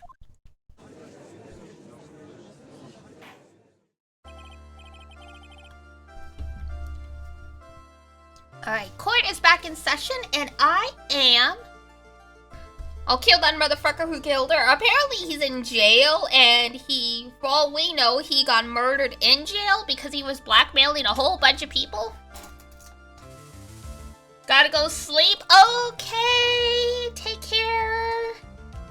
We'll see you around. In October, I'll be playing a lot of spooky games. Because, you know, Halloween and all that good stuff.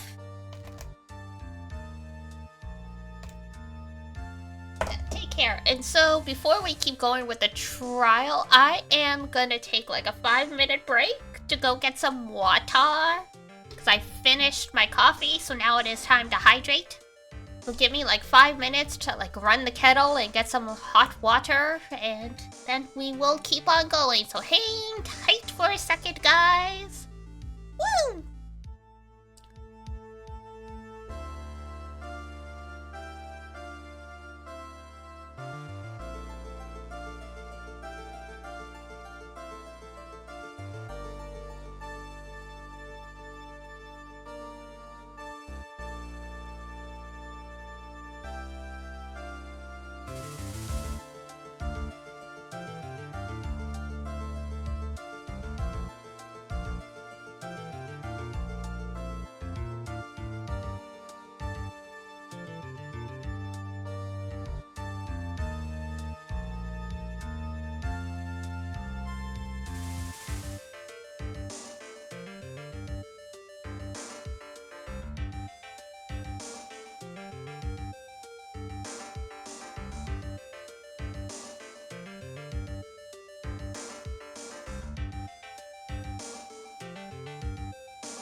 hello.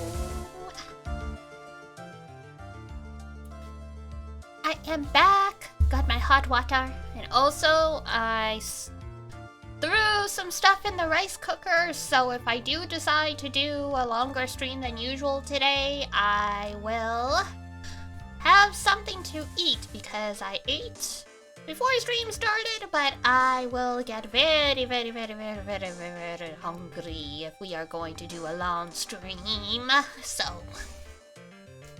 we'll see. We'll see how I feel, because I did just do a long, I did do like a long Zatsudan stream yesterday, and this game I do have to read everything out loud, so I don't know if my throat's gonna be up to it, but we will see. We will see.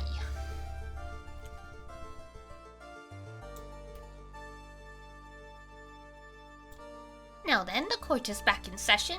Lunch sounds good right about now. Go eat if you must.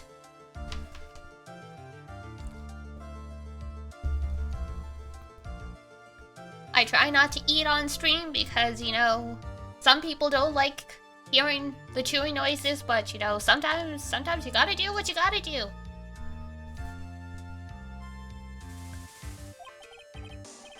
Mr. Luke Atme, please take the stand.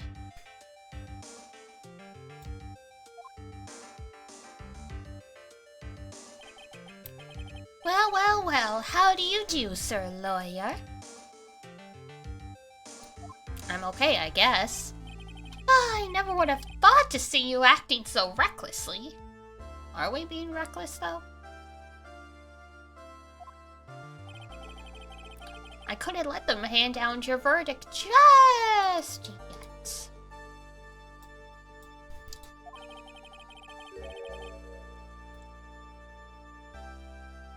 Not when I would have given you your perfect alibi.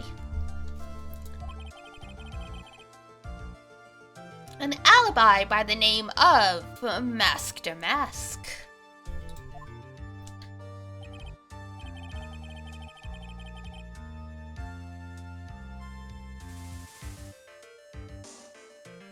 I'm sorry, I'm afraid even the great Luke Adme has no idea what you mean. Are you quite alright? Of course, I have been in the next courtroom ever since 10 o'clock this morning. Damn, late start. I'm afraid there's no way I could have known what's been going on in here. You've been in the defendant's seat all day long, correct? Being tried as Mask to Mask. Indeed, it's truly child's play to fool the ignorant masses. Link, hello! Not only did the poor fools ask me to protect their valuables, they even gave me a generous reward upon returning their own property to them. Take this red diamond ring that sparkles upon my divine finger, for example.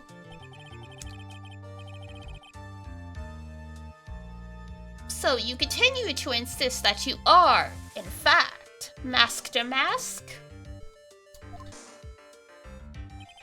Of course. Very well then. Look at me. Let us begin with this simple question. On October 12th at 1 a.m., Kate Bullard was murdered. Where were you at that time? One without knowledge lacks even the knowledge that he should be ashamed of. Pardon? But don't worry, I will not hold it against you, Sir Judge. How gracious of you.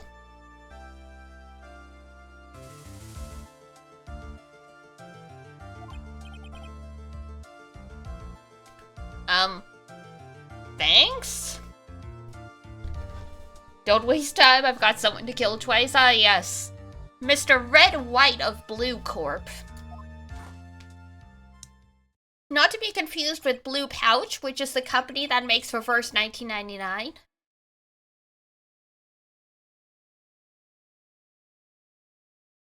Alright, Mr. Adme. The night of the murder. Speak! Speak, boy!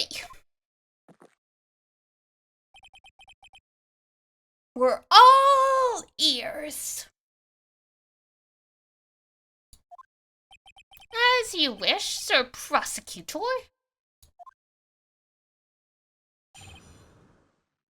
The alibi. Easily mistaken, thank you for clarifying. No problemo. I'd hate for one of my favorite game companies to go under because they were mistakenly identified as the murderer of Mia Fey from a game that came out 20-some years ago.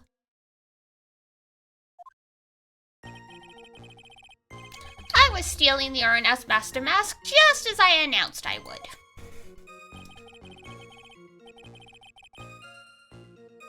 I had more than enough time to prepare. It was a pathetically easy job.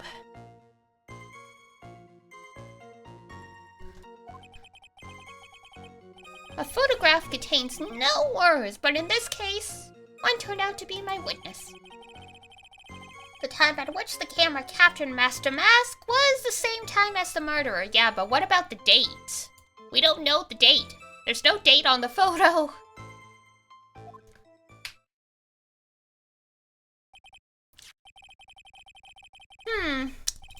It seems the main point of discussion, the crime scene, will be this photo. Everything else up until now was all part of his plan. Unfortunately.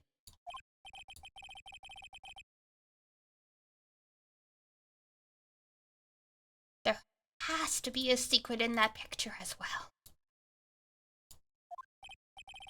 Even the great Master Mask cannot be in two places at once.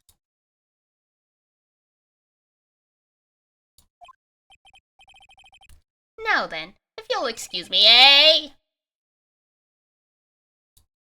No one's excusing you, buddy. I have a verdict to receive. No, you don't. We ain't done with you, buddy.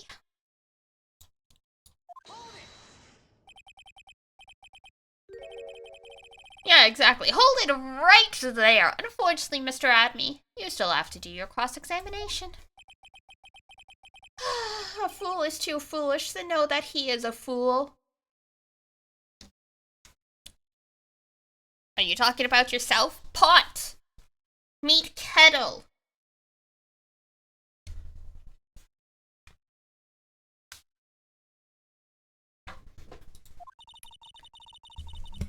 I think he's trying to say you're full of it, Nick. The only thing that's full of it is his alibi. Nick, that's not a very good comeback, but I appreciate you were put on the spot. The alibi. I was stealing the urn as Master Mask just as I announced I would. Let's press this. I believe Adrian Andrews hired you at one point? That's right. It was over 20 days ago, if I'm not mistaken. You sent the calling card to Lordly Taylor 10 days before the heist. That would mean you sent out the card after you began your security watch, right? Indeed. There was no reason why I couldn't do both jobs at once. I am, if nothing else, a multitasker. It was the perfect opportunity to steal my latest target. You truly are evil? I don't know if evil's the right word for it.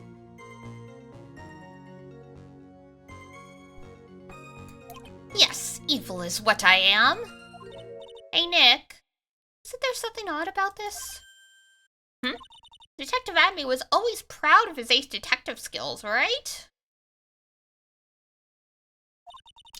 But if the urn was stolen from Lordly Taylor while he was the only one watching it, he'd have no way to maintain his perfect ace detective persona. You know, that's true. It is kind of odd. He's like, ah, shit, the teenager's onto me.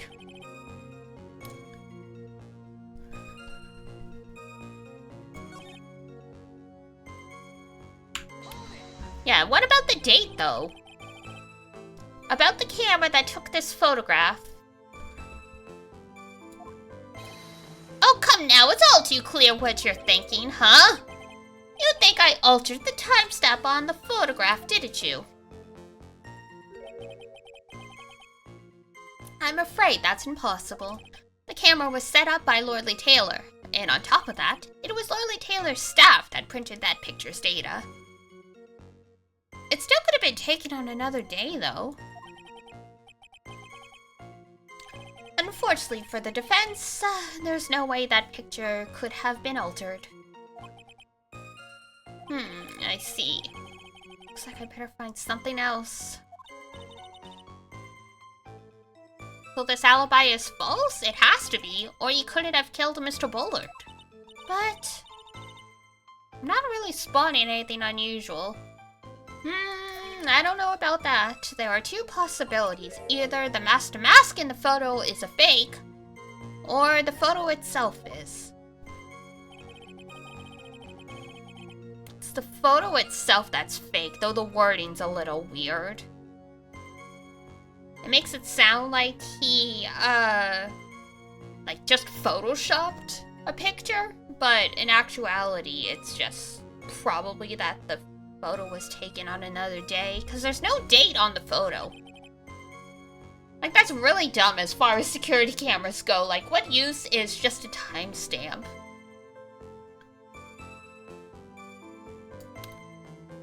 So let's see. We did press that one. We pressed that one. What about this one? So by photograph, you mean this piece of evidence here. Is that correct? Indeed it is. That it is. The very thing that proves I committed the crime. The very thing that proves you committed the crime, except we can't see your face.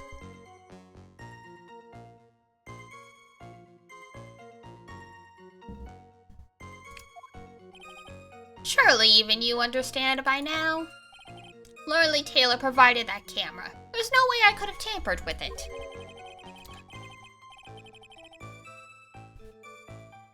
That means I could not have killed Kane Bullard, unless I had an accomplice.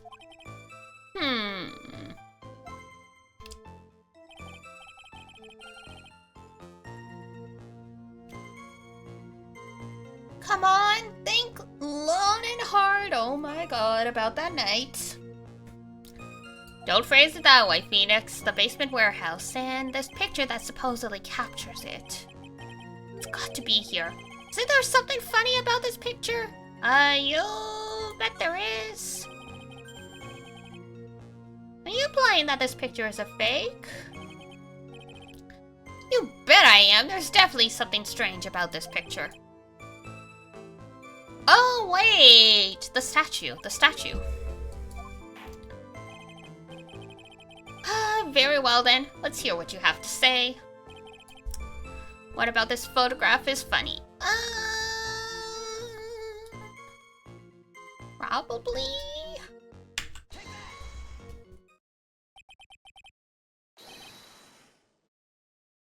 The funny part is right here.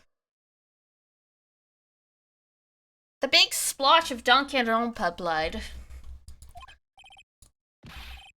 Like this. This is a blood stain. Well, not quite. Understandable why you would think so, but no. Now this case is getting interesting. Not exactly. This stain is actually pink. Insert Monokuma laugh. Boo-hoo-hoo. Oh, just paint. And peach colored at that. From blood to peaches. The judge sure loves going on his wild tangents. The problem with the photograph is not the paint per se.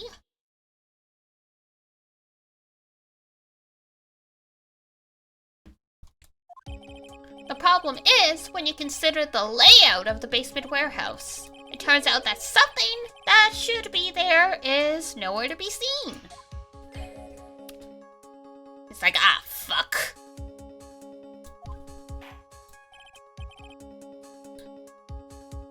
Well, Mr. Wright, what on earth are you talking about? What is supposed to be in this picture instead of the paint stains? The statue.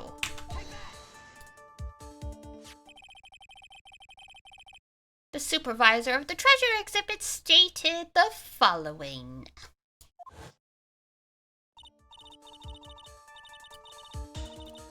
Well, there's a good reason for that. On the day of the crime, around noon,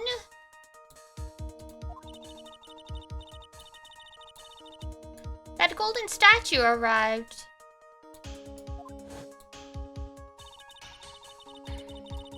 I realized that the statue would be the perfect size for covering up the paint stains. Oh, Adrian, you poor thing.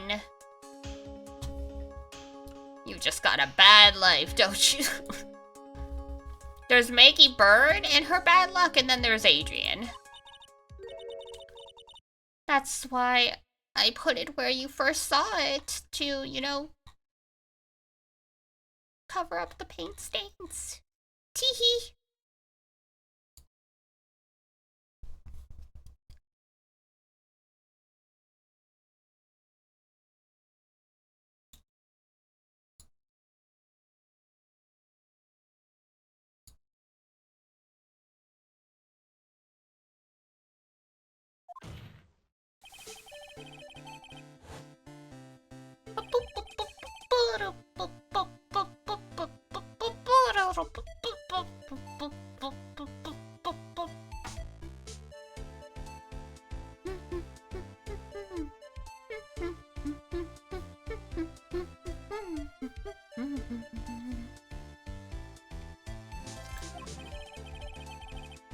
If that picture was truly taken the night of the crime, that statue should have been there.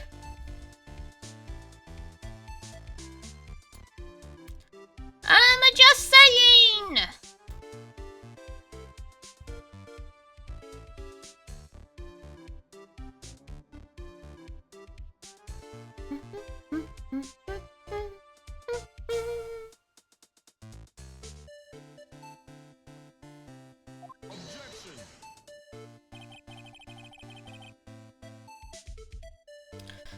But when I went there, that was the day before the theft.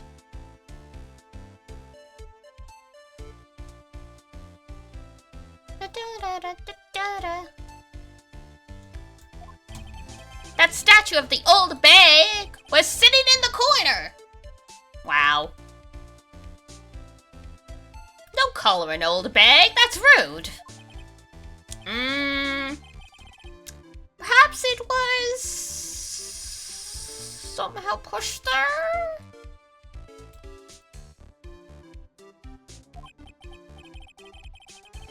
Your Honor, the statue is slightly larger than yourself and quite heavy. What does that mean? What do you mean it's slightly larger than the judge? Do you mean it's, do you mean it's the size of a full-grown man, or just... It would take more than an accidental push to make it move that distance. Huh. In that case, can you prove it? I guess.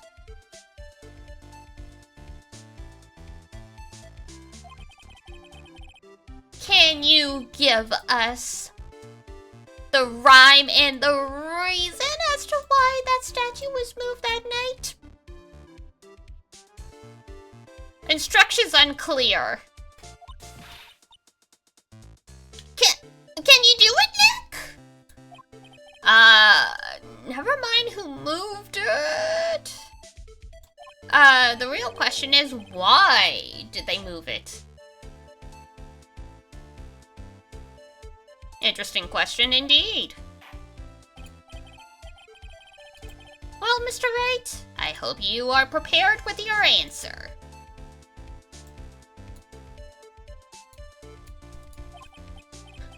Who was it that moved the golden statue?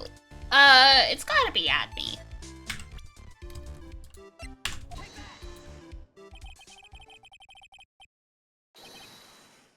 The one that moved the statue is none other than Luke Attermere.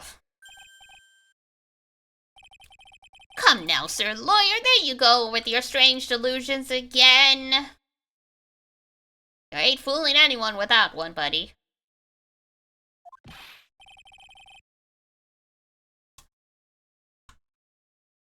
Mr. Wright, what basis do you have for your strange delusions? Don't worry about it. It's very simple. The witness was the only one in the basement warehouse that night. That is indeed very simple. However,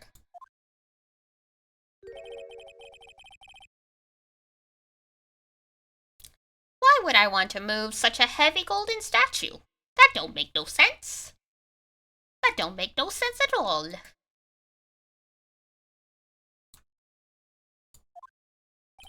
The reason for moving the golden statue. Here's where our battle really begins. Well, Mr. Wright, what reason did he have? The reason can be found here in this photograph. Gotta make it match.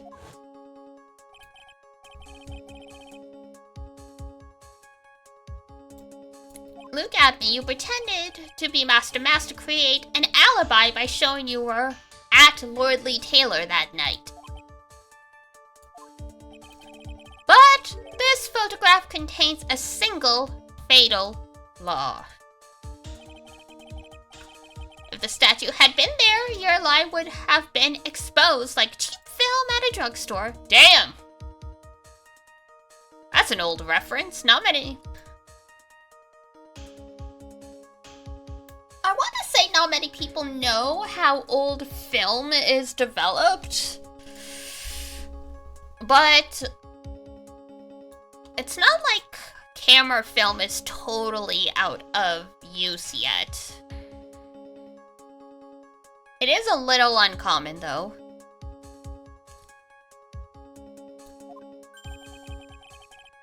That's why you had to move the statue. A single fatal flaw? Question mark? An interesting theory. Please enlighten us.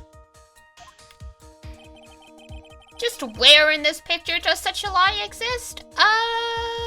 It is. Going to shower? Okay.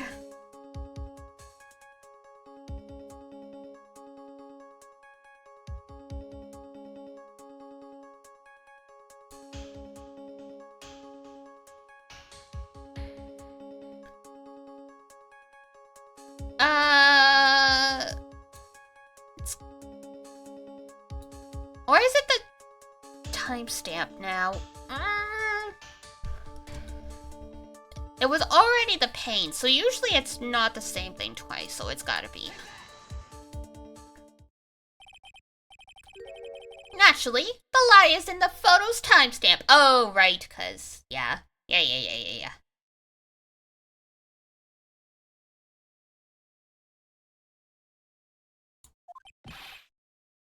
What do you mean, excuse me?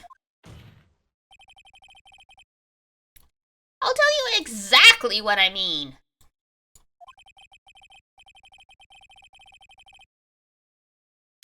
On the night in question, Look At Me went to KB Security and murdered Kane Bullard. Therefore, it's obvious. Is it though? It would have been impossible for him to have been at Lord Lee Taylor at that time, assuming, he did actually, he did the thing.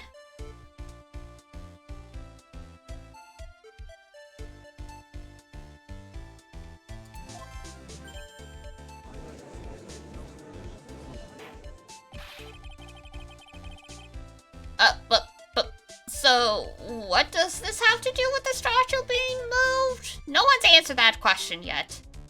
No one's answered my questions. 0 out of 10.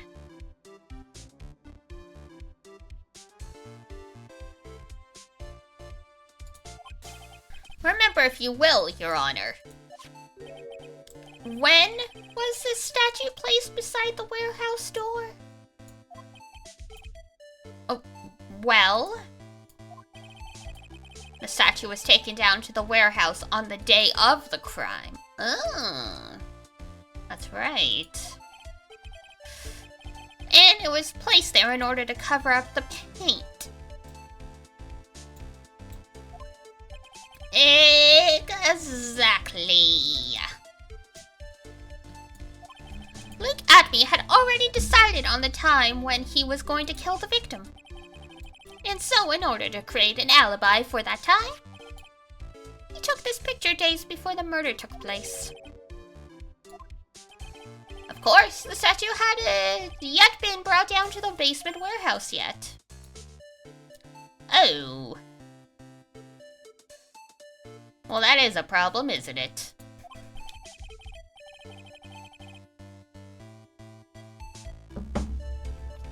And so, on the day of the crime, Mr. Admy must have been quite nervous.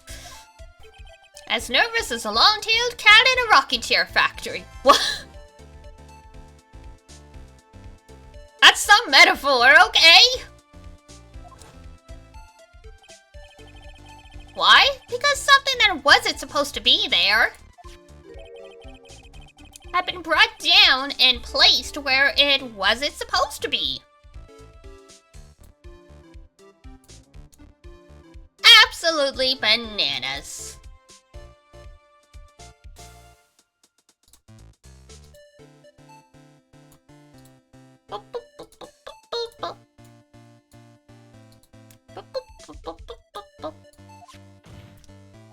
And that is why Luke Atby had to move the statue on the night of the murder.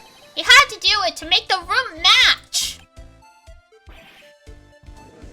Uh-oh. We got him. We got him. Order, Mr. Atby, is this true? One moment, Your Honor. Have you forgotten this? What is that? The data for the basement warehouse computer.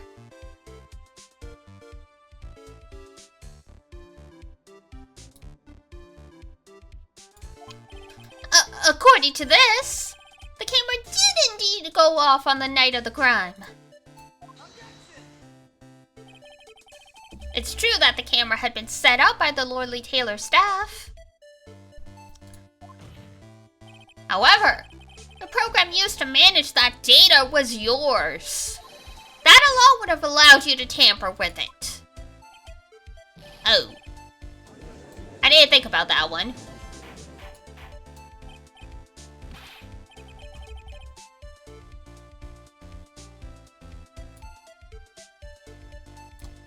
Good going, you clown. Mr. Godot, what is the meaning of this?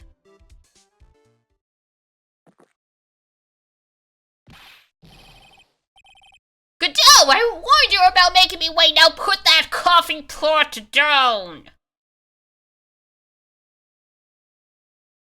Girl's not having it.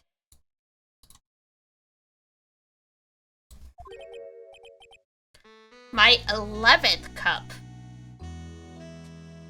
So, once again, how's your heart rate doing? I've promised to drink no more than 17 during a trial. How about we cut that down to 7?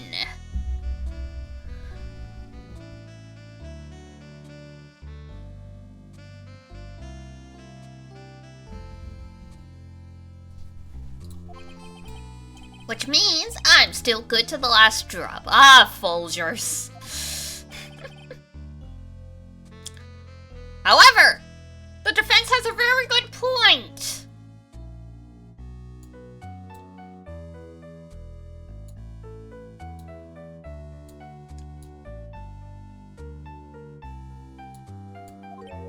A good point? So what? We are all but travelers on a road of infinite points, bro! Okay, enough already. You're being a clown.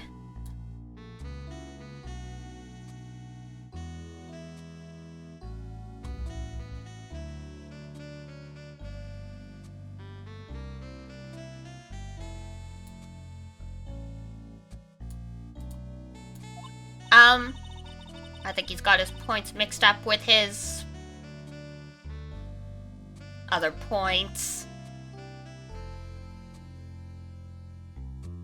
I think you are right.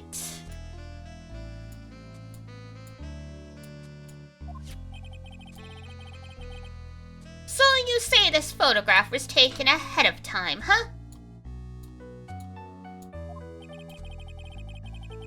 And that the statue was moved in order to make it match. That's a very interesting idea. However, there's one point that can't be denied. Which is? Yeah, which is?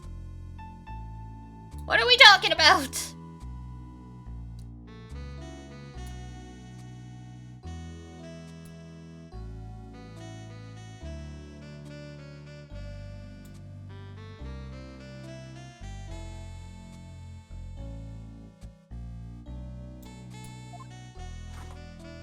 Oh no, not another cup! You gotta stop! You gotta stop with this coffee!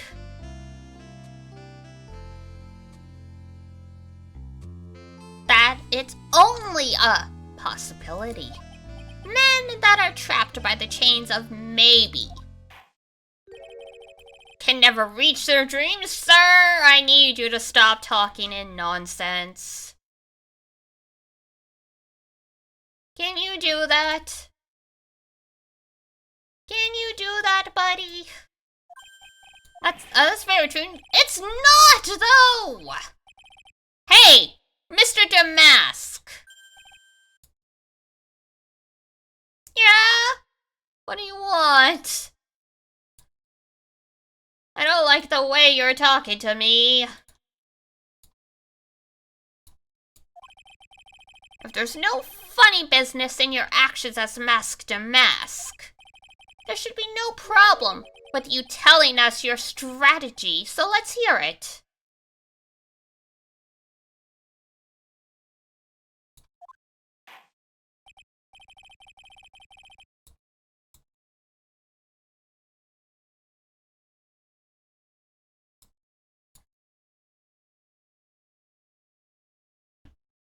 Yeah, provided the court your testimony. What is this guy talking about?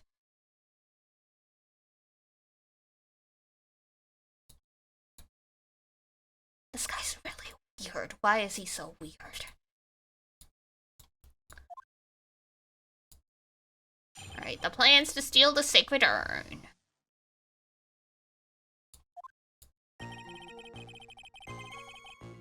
I first received the request from Lord Taylor about 20 days ago.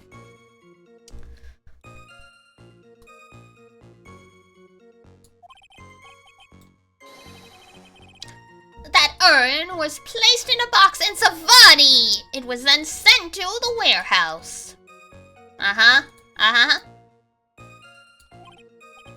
Hence, I was actually unable to see the urn for myself until the day of the crime. I knew it was an extremely valuable treasure, so I sent my card 10 days beforehand. And was it though? But I appreciate what you're saying.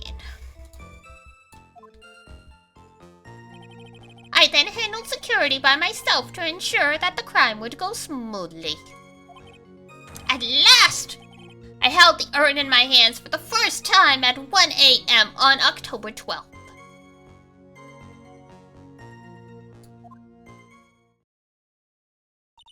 I see.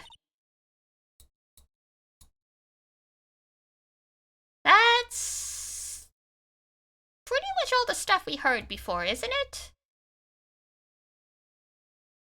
Pretty much. Yeah, but we still managed to find truth hidden in the nuggets. Yay, nuggets! I mean... no, bad nuggets. With this? You're sure there are no mistakes this time? Zavadi! Okay, great.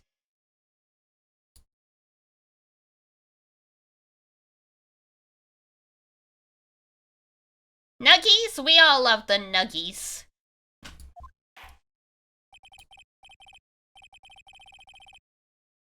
Alright, very well then. Mr. Wright, you may begin your cross-examination. Okie dokie.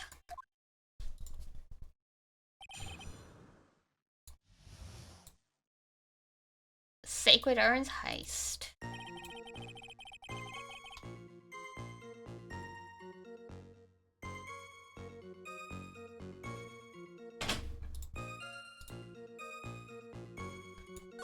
"20 days ago, the urn was placed in the box.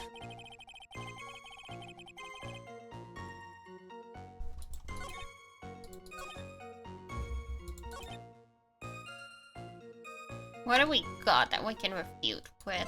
And that we haven't used before. Very rarely does evidence get used twice, even though we don't get rid of it.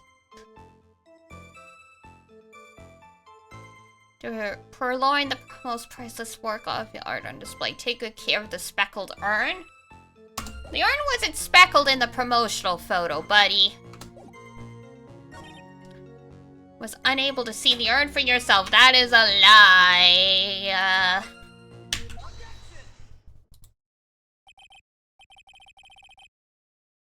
Mr. Atme, if you really are Mask to Mask, then you also wrote this calling card, correct? You're not being an idiot and fucking with us? But of course!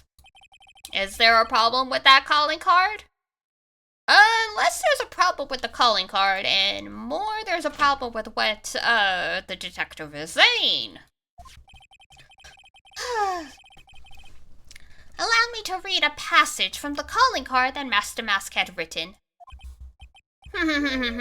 Take good care of the speckled urn. Now, the speckled here surely refers to this pink paint pattern on the sacred urn. Yes, that is true, but, so what?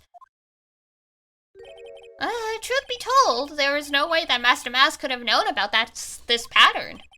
But what do you mean? This pink spotted pattern on the urn is actually nothing more than pink paint. Paint stains? Who painted this thing?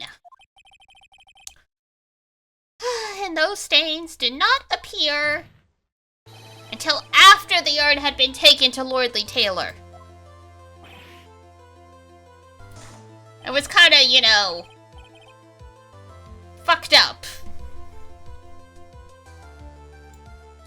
I'm not finding this joke very funny. Trust me, we don't find it funny either. The day that the sacred urn was taken to the warehouse, the urn was broken due to human error, or should I say an error-prone human cheese? Rude. And when the pink paint got on the urn... Oh, rather, that's when the pink paint got on the urn. You gotta be kidding me. No, we're not kidding. I wish we could be kidding, but we're not kidding.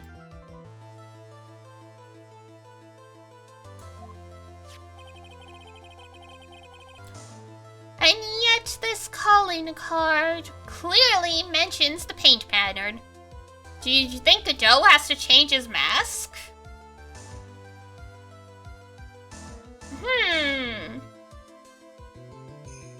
I think he probably has to take it off and wash it at least. Otherwise, the skin would get quite, gross.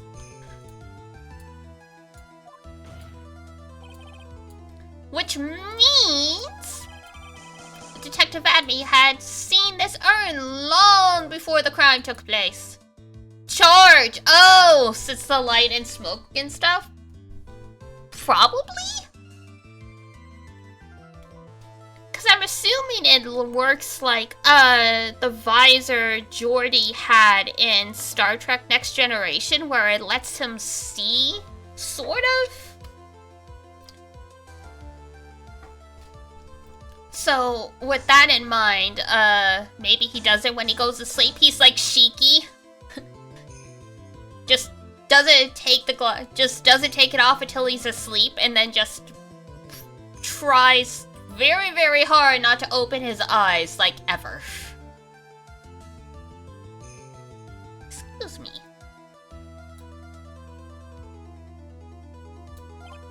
In fact, he saw it when this photo was taken. He kind of had to hold it and stuff, you know? Rest in peace with that spic take, and because this photo is a fake, your alibi for the night of the murder no longer holds water. Rest in peace. Rest in peace.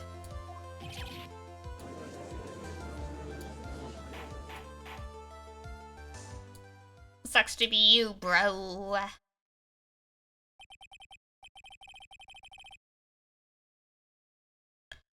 Witness? Do you have anything to say for yourself? Like anything at all?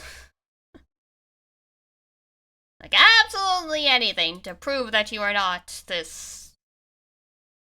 You're not responsible for this hot mess. Even though clearly you are.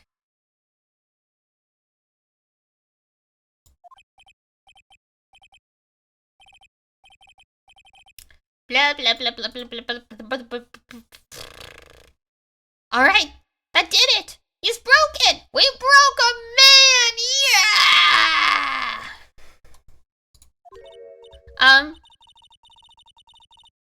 Nick? I think it's still a little early for a victory pose.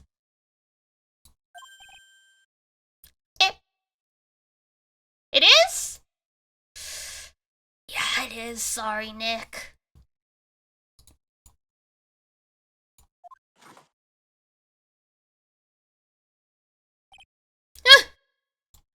You're so silly. It's so sad. No one has any conviction these days.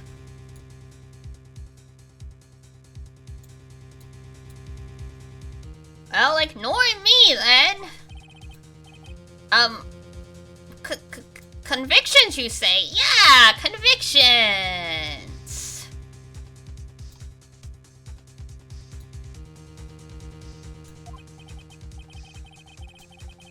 Yesterday, we all decided unanimously that this man was Master Mask.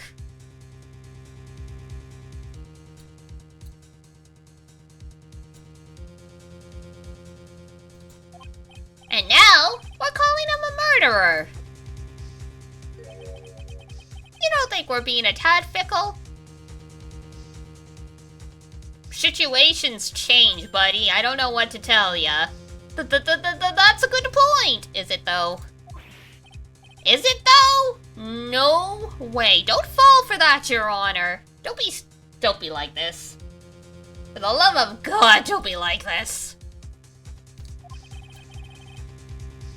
You saw that Luke at me. You say that Luke at me was the one who killed Kane Bullard? Is that a fact? Is that so?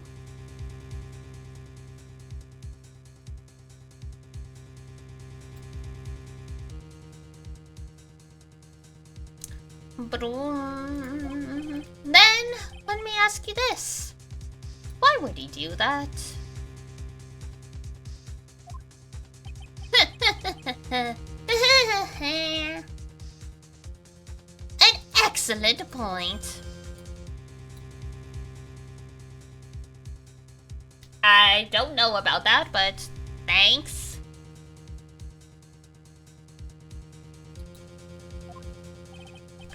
Motive, Mr. Wright. Might you, my merry murderous motives manifest?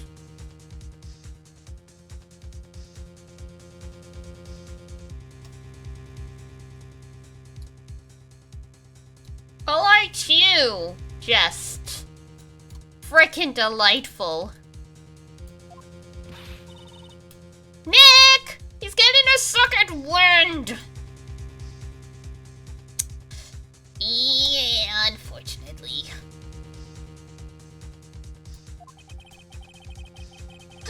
he's prepared an alibi and pinned his crime on Ron DeLite, as you say, which is absolutely bananas, but alright. He must have had a very strong motive for the murder. No, not really. Not really. The only one with any motive we've seen is Ron DeLite. No. No.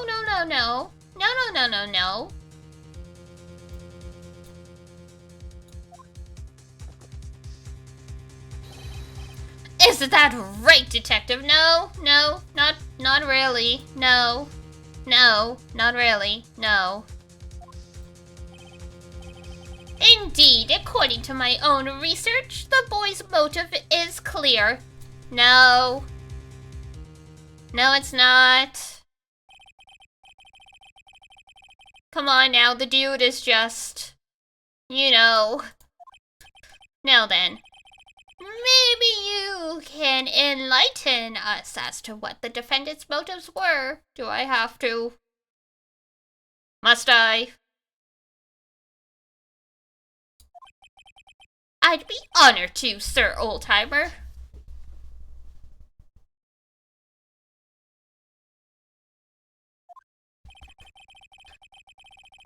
They're doing everything they can to make Ron look suspicious.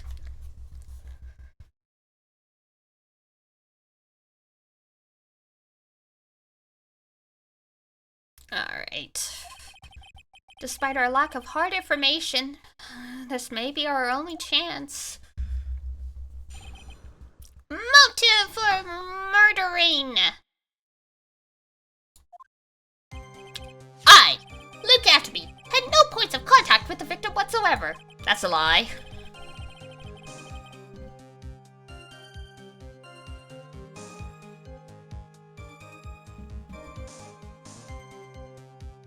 You guys both technically worked in security. It would be weird if you didn't at least know of each other.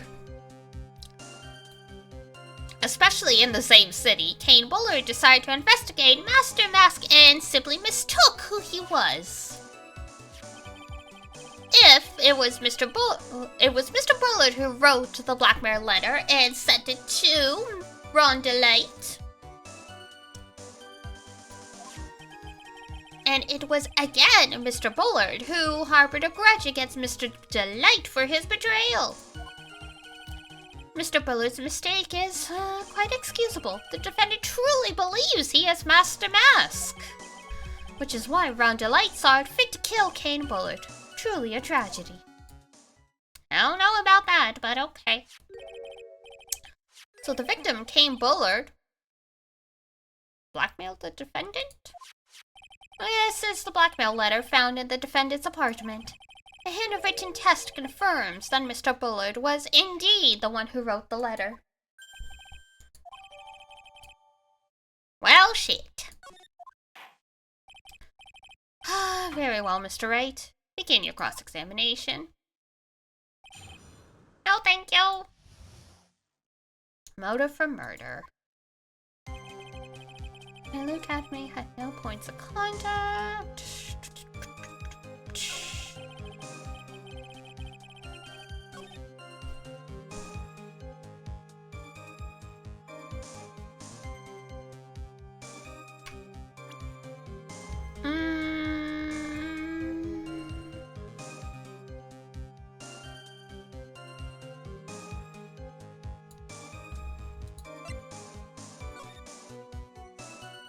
The red diamond. Oh! It's a contradiction. Okay. Well. Oh! Music stopped. There we go. Mind if I ask you a few questions, Detective Atme? Well, if it's just a few, I guess it's alright. When you said this letter was addressed to Ron DeLite, I couldn't help but notice one major contradiction.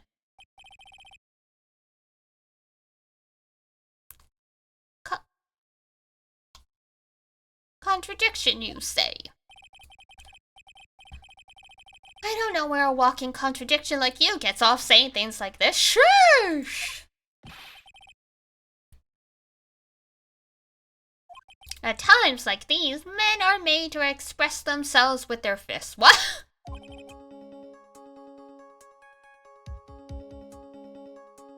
I'm sorry?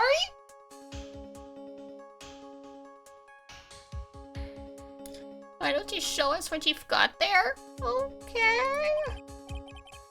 He typed a man up? What is happening here? Apparently we're gonna have a boxing match, guys.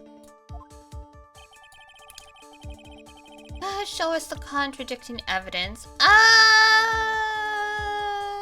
It was. Where's the article? That it? Yes, it was. Okay. Boop. Take a good look at this newspaper clipping. It contains a picture of the Tear of Amenon, the stolen jewel.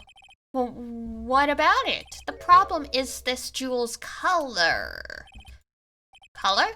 I'm not much for discussing color myself. Well, yeah, everything probably looks red to you. According to the clipping, the color of the stolen jewel was blue. However, in the blackmail letter, a totally different jewel is mentioned. I'll take that red diamond. Red? Yeah, red, which means the red diamond described in the blackmail letter is not the Tear of Amenon that Master Mask stole. It's the rain! Oh! I thought they just messed up the color in the blackmail letter, but they were straight up talking about something else.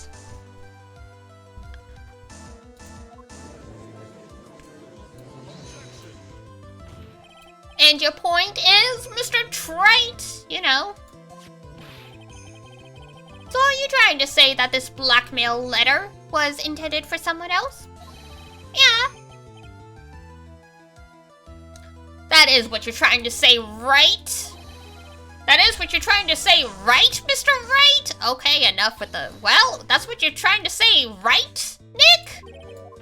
Yeah, why is everyone repeating my name? This is who Kane Bullard was actually blackmailing. Oh, crap! Wrong button! No! I hit E instead of R! I could laugh if I try. Thanks everyone for your undying support! What a dumb mistake to make!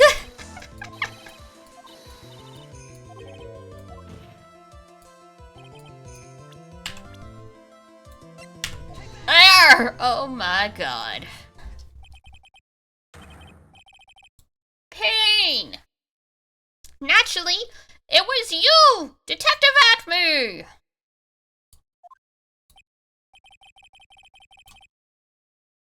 I have some sort of basis for that claim. Give me a minute. You've been personally involved in every single Master Mask case. And in the last case, you recovered what was stolen. And received a jewel as your reward. Uh-oh. Probably the one wrapped conspicuously around your finger. The red diamond ring! That is the diamond referred to in the letter, which means that Kane Bullard wrote that letter to you!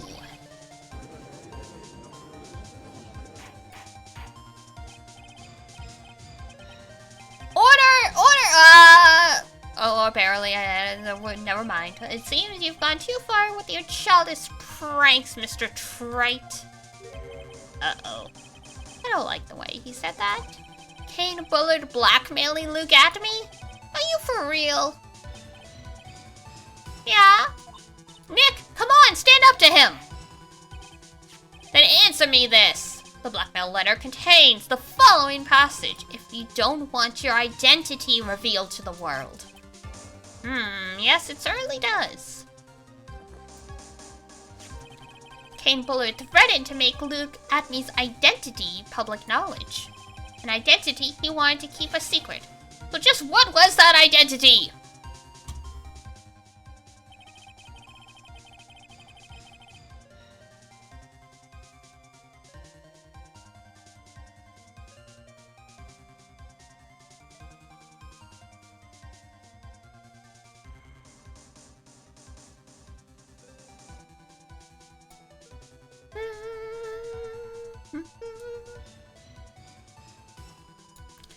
Admi killed Kane Bullard because he was afraid of his secret becoming known. What was the identity he wanted to keep secret?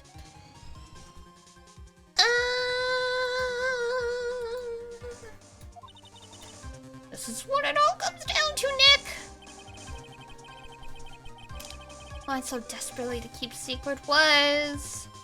Well, he wasn't Master Mask because he wasn't taking anything, so the blackmailer?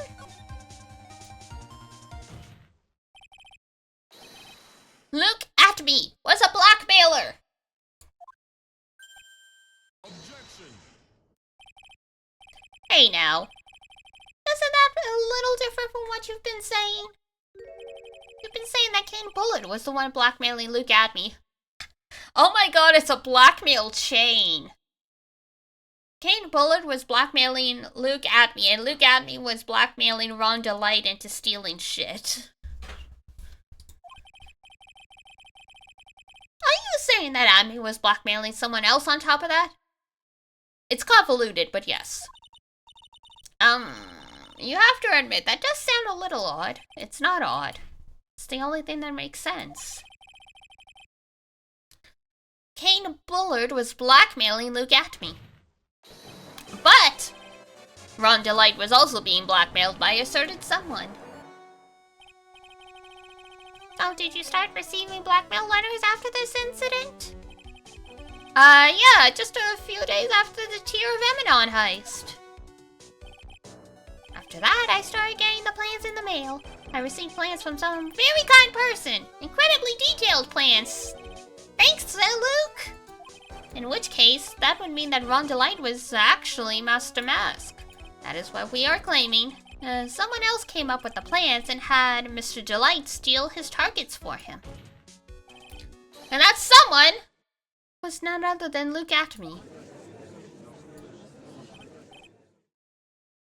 Shh!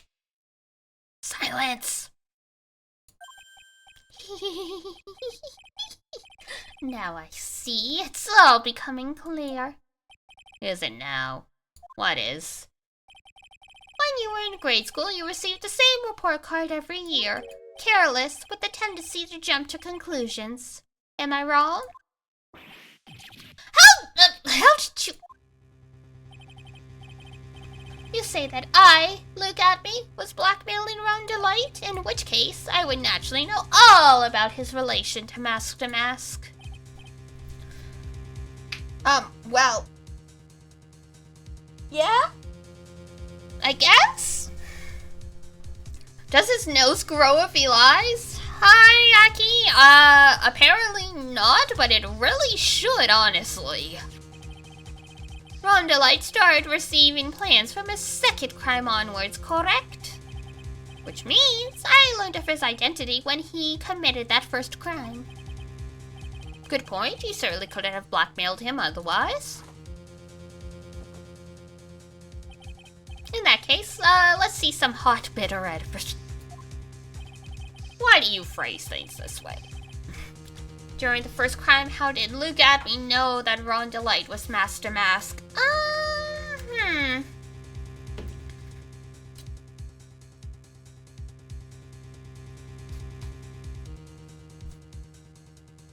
I think this is one of the few cases evidence gets recycled. Because usually they only use it once. Second source? I think I see it. See what? When you were in grade school, you received the same report card every year. Gets into lots of mischief trying to be the center of attention. RIP. What do you mean? It means what it means. It means what it means. This newspaper clipping. It has a picture of you and Rondelite in a Scarred uniform. Somehow the hat covers the cinnamon rolls. It seems that Master Mask didn't just disappear into thin air. He just took off his outfit and hid it in a bucket. That's not a bucket, that's a trash can. That's a trash can. You wouldn't be able to fit all those clothes in a bucket. That sounds far too stupid to be true. Correct! With tricks like that, he couldn't fool a baby, let alone an ace detective. Unfortunately, you know, Ron isn't the brightest. And that's when you figured it out, Mr. Atme. That's when you learned that under his mask, Master Mask was really Rondelite. Wasn't he supposed to be Master Mask? Not only that, it looks like it wasn't even an ace detective. I can't believe it. He was just a slimy blackmailer. What a fraud trying to pass himself off as an ace detective. Uh-oh, the court of public opinion.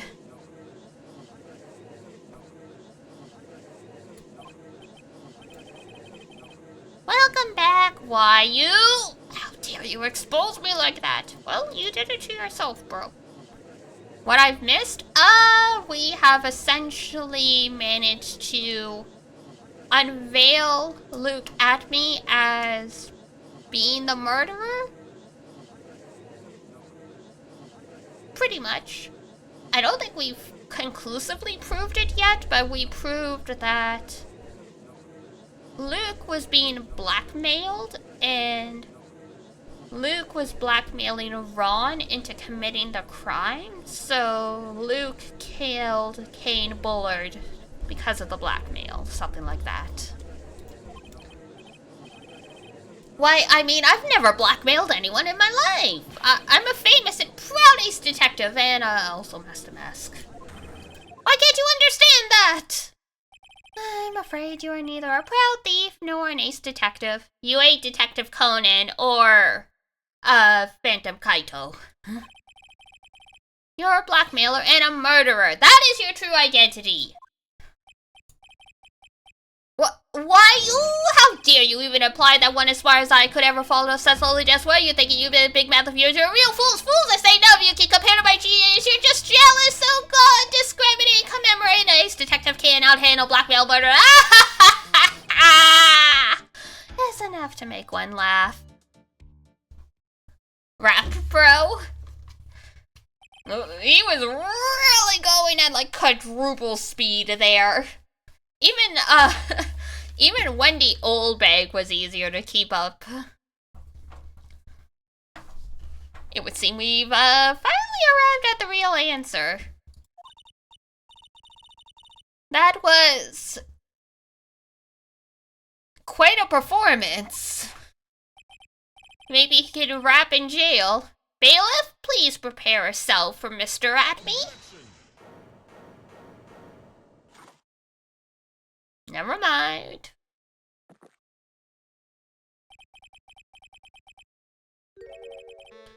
The hammer that strikes too fast has no time to aim, and the cup. The cup just comes on through. Is this your last cup of coffee, bro? Last you talked, you were on your, like, we were in the 10s. Allow me to say one thing. I will be the one to judge. You're not the judge, though. You're just a prosecutor.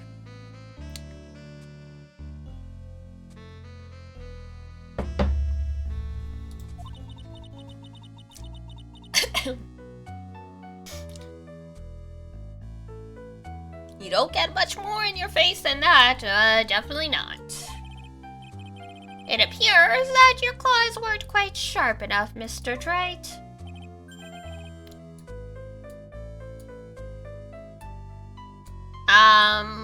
What do you mean by that? Why are you like this? Stop being weird.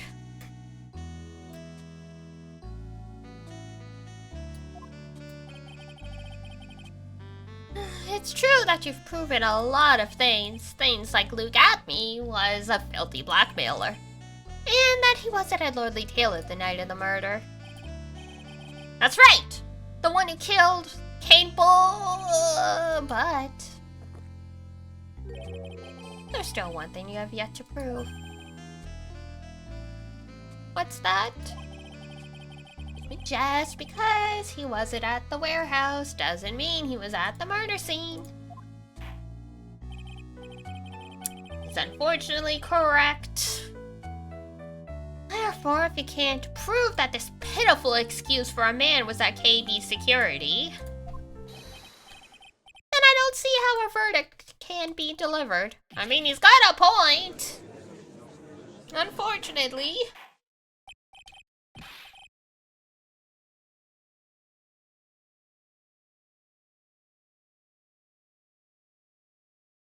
Well, Mr. Wright? Oh, this is it. This is the final countdown.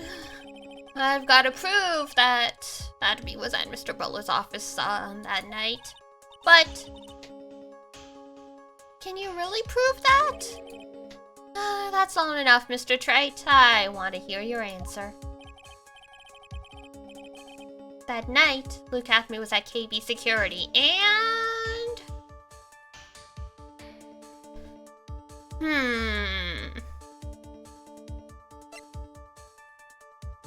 Can we prove it, though?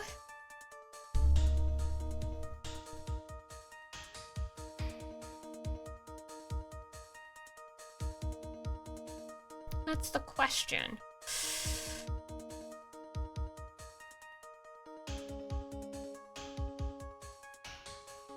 I don't think we can. I don't think we can. Oh, one sec. The light on my mouse is flashing, so I'm plugging it in. We can't prove it. I can't prove it. We're doing our best out here, guys. Have some mercy on us, Godot.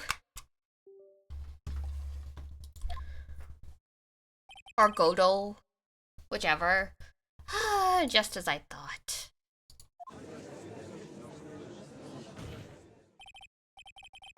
But, if we hear more of Detective Atme's testimony... Unfortunately, that's as far as you go, Mr. Trite. What do you mean?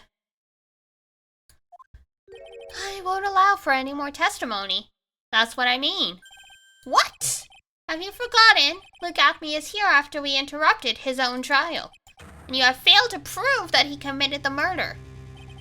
I think it's time for this witness to return to his own trial and face his guilty verdict. No! Well now, sir lawyer, it seems that love wins out in the end after all. What love?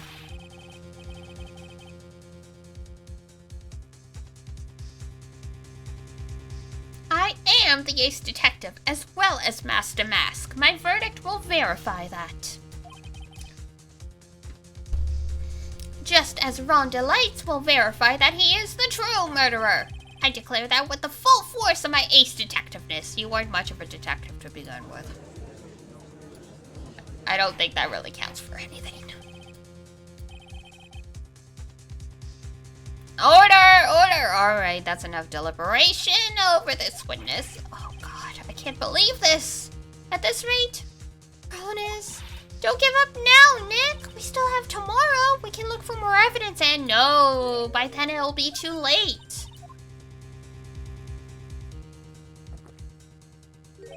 Double jeopardy. One of the basic rules of any court of law. Double jeopardy? Should a defendant be tried and found innocent in court, that defendant cannot be tried again for the same crime. That is a fundamental rule of all courts, and it applies to this witness as much as it applies to anyone else. Mr. Athme will be found guilty in a matter of minutes, guilty as Master Mask. Which means you'll be innocent as far as the murder of Kane Bullard is concerned.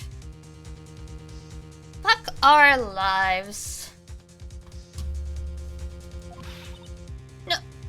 No way.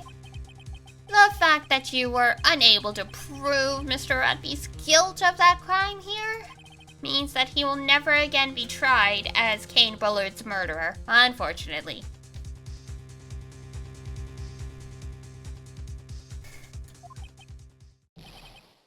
Ooh-wah!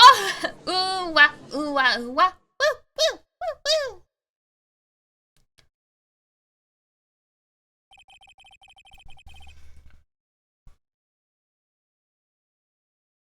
Now there's nothing I can possibly do to win, even if Ron is proclaimed to be innocent. The real killer, Luke, will go free. You have cross-examined every statement the witness has made here today.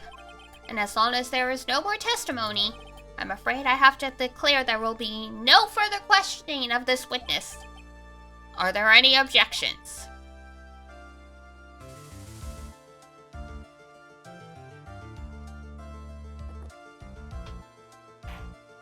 Then I hereby end the cross-examination of Luke Atme. I think I see it. Your Honor, when you were a child, this is what was on your report card every year. Has poor hearing and often makes mistakes as a result. How did you?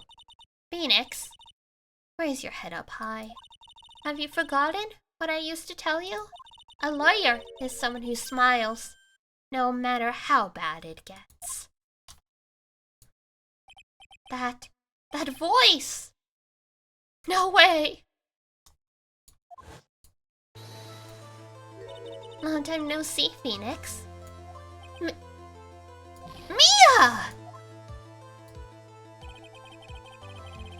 This is the true power of the Kurain channeling technique. I know that it's really Maya who's standing here before me. But right now, she's my mentor, Mia Fey. Now, let's do this. It's a Mia Jambola, hello! But, there's nothing more we can do, Mia! Without any testimony, I can't cross-examine. Not yet. The testimony's not over yet. What do you mean? Your Honor! Just now you said something very interesting. You have cross-examined every statement the witness has made here today. Yes, that's true, but unfortunately, Your Honor, you're forgetting something. Earlier, after the last cross-examination, this witness made a number of remarks at triple speed. Well, now, Sir Lawyer, seems that love wins out in the end after all. I am the ace detective as well as Master Mask. My verdict will verify that. Just as Ron's delight will verify that he is the true murderer. I declare that with the full force of my ace detectiveness, which you are not an ace detective. Yes, but those comments appear to have no importance whatsoever. Very well. Then we shall prove their importance via cross-examination. At any rate, as long as this witness has made these remarks, we, the defense, assert our right to question them. Is that all right with you, prosecutor? Is something the matter? Mr. Godot? Ah, nothing. He was taken with the booba. Understandable. Oh, Sir Lawyer, it looks like you're one step too late. If you think any falsehoods will do anything to me, look out! Let's hear it. It's true that the witness made some remarks. So then, Let's hear this last bit of cross-examination. What? Mr. Godot, what are you? Very well then, Mr. Lugatby. I'm going to allow the defense to cross-examine your earlier remarks. The defense would like to hear why you declared the defendant to be the true murderer. So please, give us one last bit of testimony. Phoenix, this is it. This is our absolute last chance. Yes, Chief? Good old Mia, always saving our ass.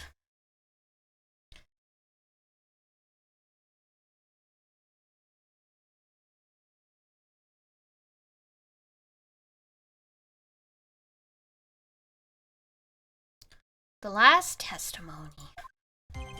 Indeed, it is true that I was not at Lordly Taylor. I had to leave to see, about another vitally important job request. At 1 in the morning?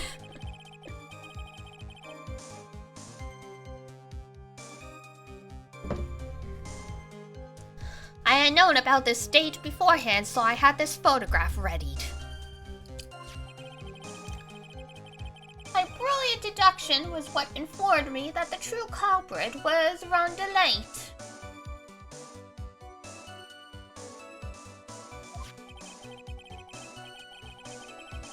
And thanks to the key card and wallet, it was abundantly clear that he was there. I was also able to make a deduction from the buzzer, which only sounded once. The button did not have any fingerprints on it. Why? The victim would have left prints if he sounded it, which means the killer did it. Mr. Delight was wearing his Master Mask outfit, which is why he left no prints. And the blackmail letter? The victim likely just mistook the color of the jewel. Savati! Therefore, all the evidence points to that poor boy. I don't know about that. This testimony actually seems to hold up pretty well. I don't like that.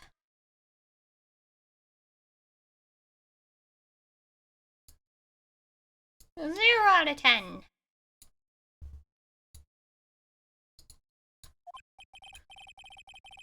The witness's earlier remarks do not appear to have been hastily prepared.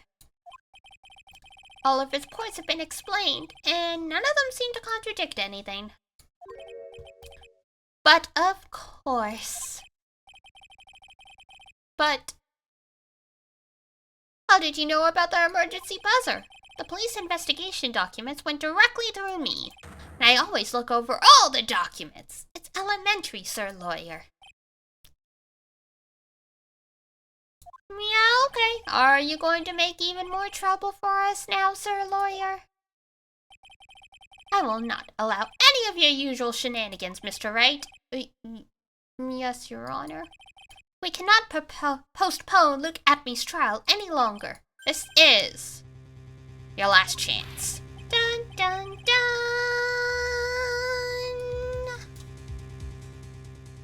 Hang on a second. Just 1 sec. Just 1 sec. Hold it. Pause. Time out. Huh. It seems that the party's about to begin. The party don't stop till I walk in. Da da da da da. There isn't any evidence that contradicts with that testimony. So it would seem. Gonna have to get creative. How many times has he had the last chance? At least once every case.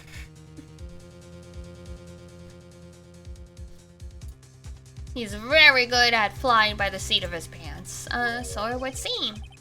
What do you mean, so it would seem? Listen, Phoenix, pointing out contradictions. Does it always mean you have to present the evidence, does it? At any rate, this is our last chance. If you can't point out a case-breaking contradiction, we lose. That's all there is to it. Cup number 17, the last cup. just like the Last Supper. It seems like the time has come to put an end to this trial. Wait, that's Mia's voice. Why am I using Mia's voice on Godot? I have to find a fatal contradiction in this testimony. And I need to point it out without presenting evidence. Which means all I can do is find the contradictory remark and press it. That's not too hard. Remember, you only get one chance. Alright. Mr. Wright, please begin your final cross-examination. Done. Done. Done. The last testimony.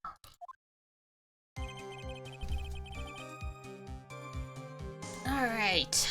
Not a Lily Taylor. Had to leave to see about another job request. I had known about the date beforehand, so I had readied the photograph. My brilliant deduction was what informed me that Ron Delight was the true culprit. Thanks to the key card, it was clear. Oh, wait.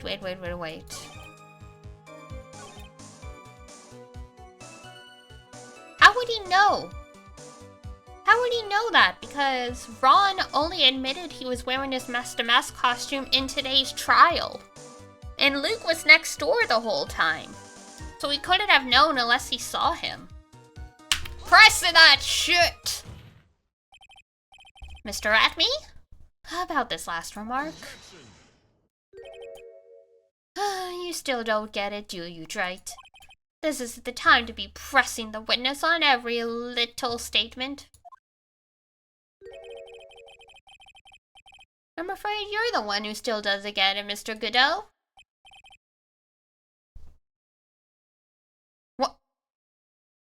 What?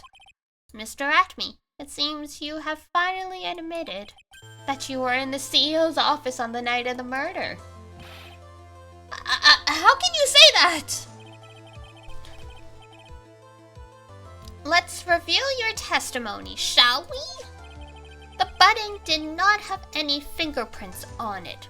Why? Mr. Light was wearing his Master Mask outfit. Is that correct? Indeed, that's what I said. My deductions are absolutely foolproof. More like your deductions prove that you're a fool. Shots fired.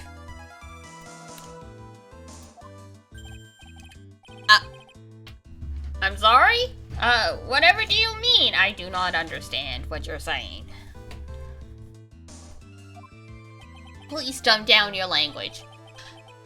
For some reason, I'm starting to get really thirsty. What, did you chug the last cup of coffee?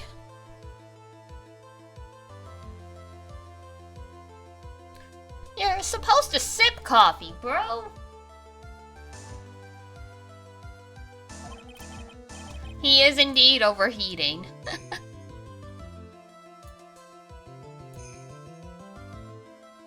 When exactly did we learn the fact that Ron Delight was dressed as Master Mask? Don't make the same mistake as him. Yeah, no worry. I've got water with me.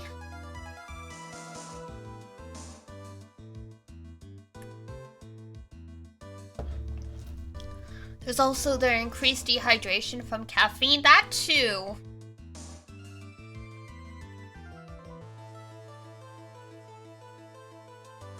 It's like, if you drink a normal amount of coffee, the water you get from the coffee will technically offset the dehydration effects, but if you're like this guy and you drink 17 cups of coffee, I don't think he's getting any hydration, and that's probably why after 17 cups of coffee, he hasn't asked to be excused to use the bathroom yet. That was, it was just a few hours ago. Back when my 6th cup was looking at me with a cold stare. Yeah, your 6th cup of coffee. Oh, did I forget to mention it before? Yeah, I sure did, buddy. I'm sorry, I just never had the chance to mention it. Hee hee. Silly me.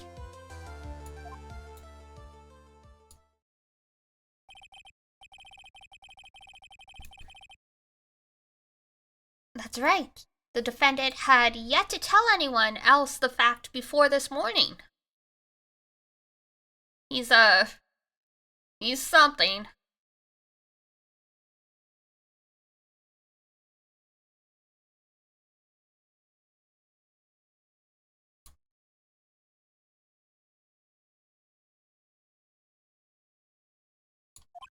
Therefore, the only people who should have known are those who have been watching this trial. So unless you had someone in this room and, like, you had them, like, feed you information, this is a little suspicious, buddy. I gotta say.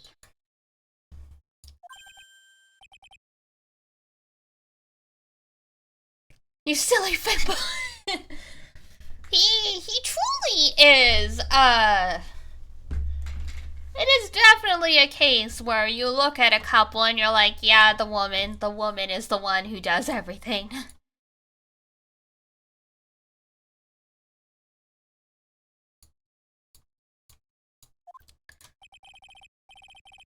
Do you understand now, Detective Atby?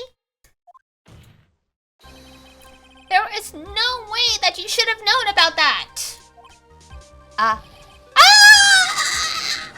Okay, calm down. You're in the next courtroom being tried as Master Mask. So then, enlighten us. Just how did you know about that piece of information? Well. Come on, the detective must have known about it. He probably had plenty of chances to find out beforehand. And it's those chances that I want to discuss next. That night, Mr. Delight was wearing his Master Mask outfit. There is one and only one way for Detective Atby to have found that out. Only one?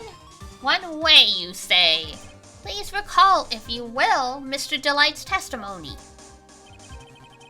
When I entered the office, there was a suspicious shadow there. For a second, my client witnessed the real killer. But Mr. Delight never saw his attacker, so there's no way to tell whether or not the real killer was Luke Atby. True.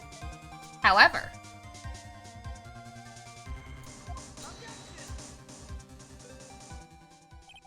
it's with that statement that I'll turn this case on its head.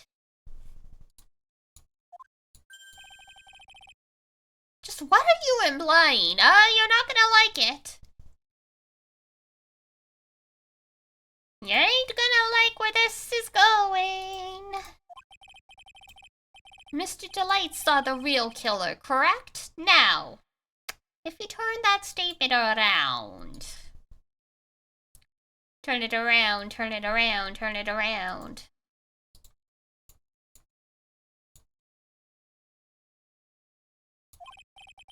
It stands to reason that the real killer had also seen Ron Delight.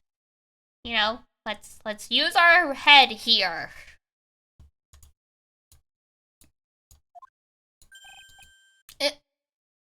Impossible! It is inconceivable!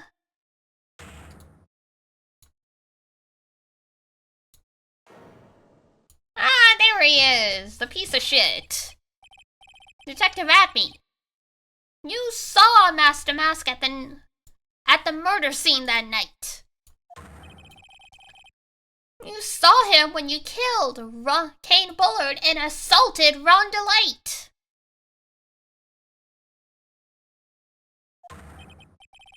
The only way you could have known that was the only way you could have known what Ron was wearing. So, you know, miss me with that shit, buddy.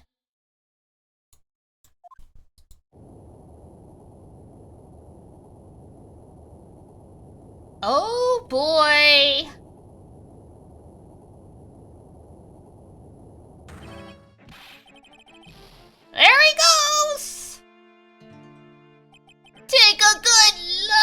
everyone! Unable to find a rival worthy of my genius, I was forced to create one by myself! Here I am, the tragic clown! Didn't we already go through this yesterday? Yeah, there we go. That's the same line you gave yesterday. But I think there's a little more meaning behind it this time. Just maybe.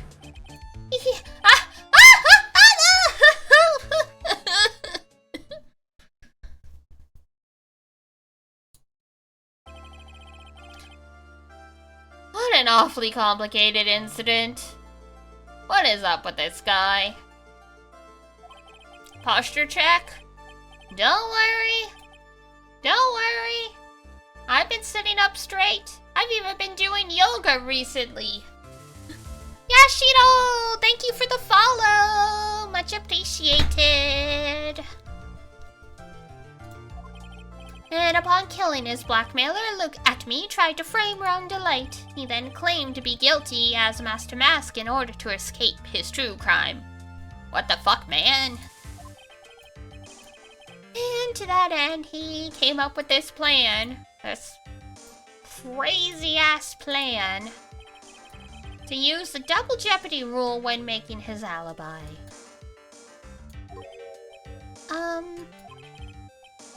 At any rate, it would seem we finally found the truth. You were never able to finish Ace Attorney because you weren't big brain enough? That's fair. Some of these were really, really difficult when I was younger. But that made a lot of the answers stick out in my head. But yeah, some of the twists in this game, I'm like, how was I even supposed to know that? Excuse me. I came perilously close to besmirching the record of an innocent young man. If I played on my own, you would definitely have a guide minimized and ready. Yeah. There are definitely points in these cases where even the first time I played, I definitely had a guide. I mean, the first 3 games in this series, I played a lot when I was younger, so it's like, I don't have them completely memorized, but quite a bit. Once we get to, the Miles Edgeworth investigation stuff, and the later, and like the Apollo Justice trilogy, I'm gonna be like, what the fuck is going on again?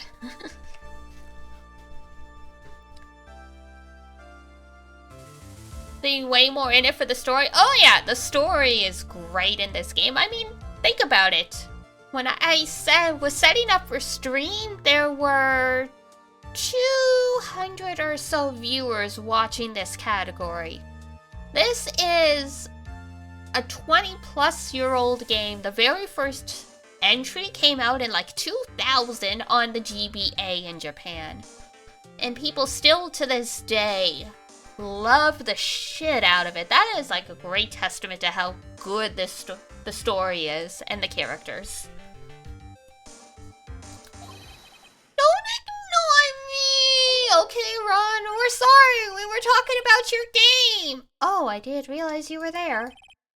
Why wouldn't he be? He's the defendant. About the verdict.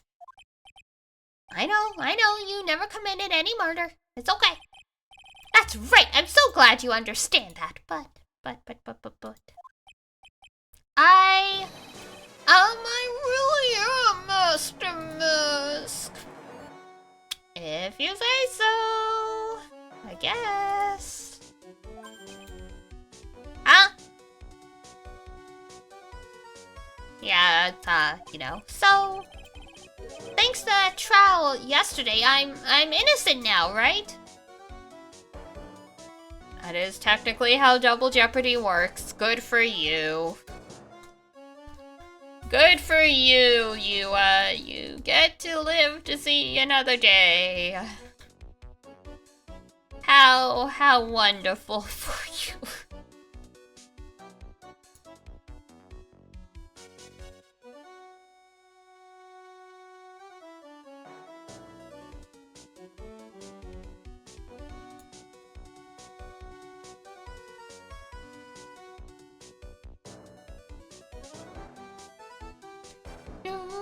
What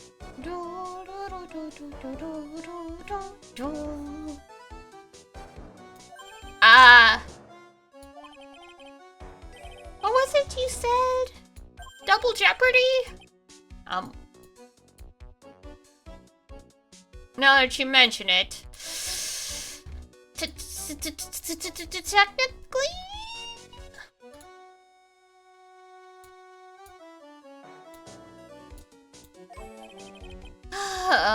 We've been careless. I've been careless. We've all been careless. Bro got us good. Careless? What do you think, Mia? As the defendant says, the rule of double jeopardy is absolute. We are, kind of fucked. He got us. He got us. A defendant can never be tried twice for a crime in which he was found innocent, so, you know. Fuck us. Rest in peace. Then... Master Mask really is innocent? Apparently. It would seem so. For now. Now, if he starts stealing shit again, we can go after his ass. Because he was found innocent of, the theft of the urn. But if he steals again, it is technically a different crime. So, you know... For now. Yeah, if he does it again, then well... Now then, the court finds the defendant... Dun, dun, dun, dun, dun, dun, dun. Are Mia and Maya siblings? Yes! Both of them having the last name THAE, was it a clue? Or did you not know Mia's last name? Boy, this is really lucky. Wait,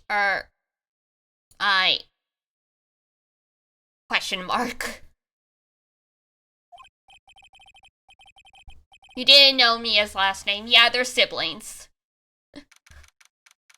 Seem to be missing some critical series info. I think he came into the stream sort of partway through the second game. So yeah, he missed a lot at the beginning.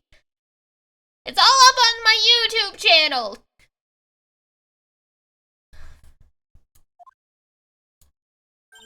You did it, Phoenix.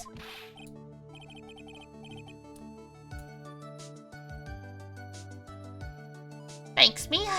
It's been a long time, hasn't it? Yeah, it's because Maya doesn't call on me much these days. Oh? I'm just joking, Phoenix. Don't take everything so seriously. But on the other hand, Maya... She seems kind of torn these days. You mean about becoming the master? Becoming the master means saying goodbye to our mother. Oh, that's true. Oh man, that's... yeah.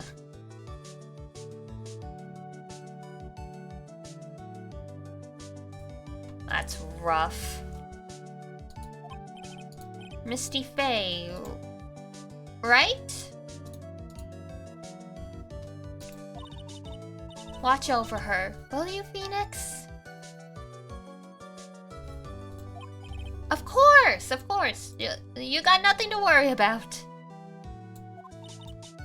Probably. Well then. See you around. Bye, Mia! We love you! Mia? Ah, Mr. Right.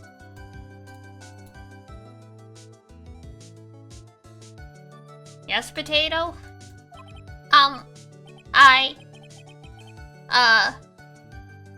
I don't know what to say. You don't know what to say, huh? Congratulations, Mr. Delight. It's the Hey, Ron can't help the way he was born. Thank you so much. No. Wait. Nothing really matters anymore, though, now that all of this has happened. Come on, just be happy already! Maya? You've been cleared of the murder charges and got off as Master to boot. But in exchange, I lost everything. To be honest, he's pretty. He is. He's got like a very soft... He looks like he walks straight out of like 70s shoujo manga. Like, you know, the Rose of Versailles? Huh? What do you mean? Stealing security information from KB Security? Becoming Master Mask? I did it all for one reason. For her! You mean your wife? She hates criminals more than anything. Which is... wild.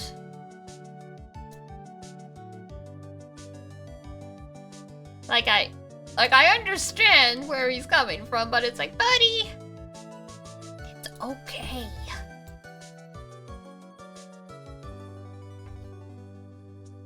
You hate your gacha addiction? Uh-oh. What happened?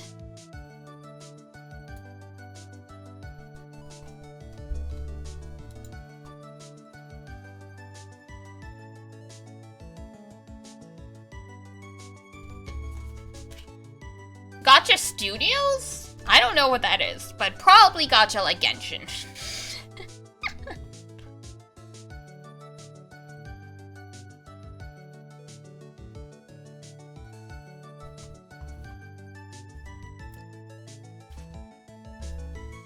You paid $100 at ZZZ? Uh-oh. I mean, we've all been there.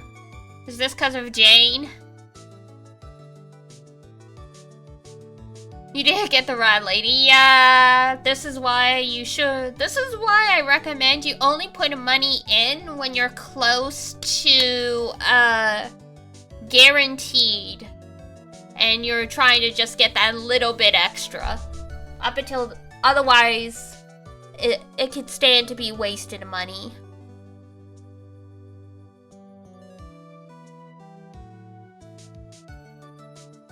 You should not pay and play such games. Hey! Mexon, don't start lecturing people on playing gacha games. Most of us in this chat play gacha games and we understand the consequences. We're all responsible adults. That can happen? Yeah, it can happen. I've lost 50-50 to weapons on, in other games as well.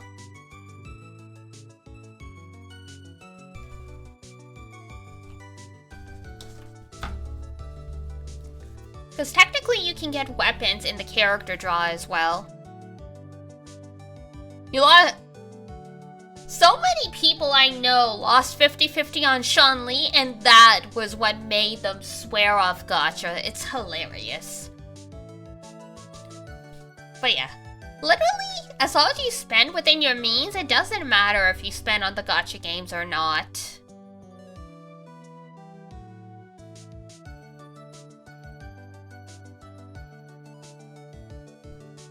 Like, anything over 100, I wouldn't go through.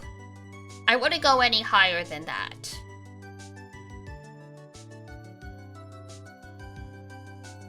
Like, 100 is technically my budget for gacha spending, and usually that gets swallowed up by all the battle passes. But yeah. You want the rat lady that badly? You still have 14 days, or is it 14 days, or is it 18 days? I can't remember. I'm rolling for her as well. I lost my 50-50 as well. So I'm just slowly plugging away. Somewhere in between there, yeah. I did the math. If you lost 50-50 to get the guaranteed, if you have to go all the way up to the next 90, you need to farm 4 rolls per day to get there on the very last day for sure.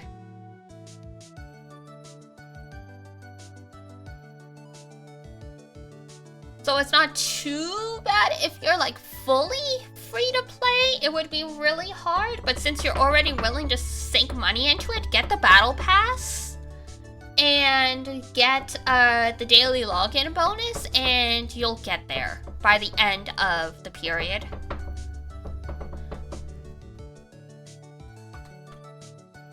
You finished everything? You definitely did not finish everything. There's always something in these games if you start digging, even if all you have left is farming for the trophies in the arcade. There's something. Nope, I don't believe you. I don't believe you, buddy. Achievements? Yeah, literally, there's always something. I don't believe that you have literally finished absolutely everything this game has to offer.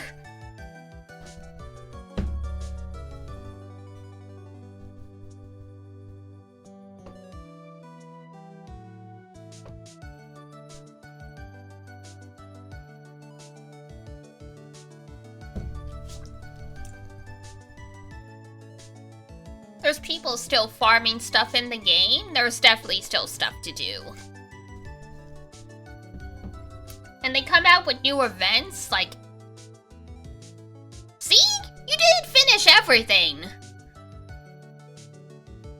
You're exaggerating. If there's still 5 achievements left, you didn't finish everything. There's literally a brand new event happening right now. Bro, there's literally a brand new event happening right now. You will get more poly every single day playing the new events. There's always something. They want you to keep... Event is waiting? Well, see, there's your problem right there. If you're that impatient, you might as well just spend another $300 to get her right now and then not be able to afford groceries. And then you'll learn your lesson.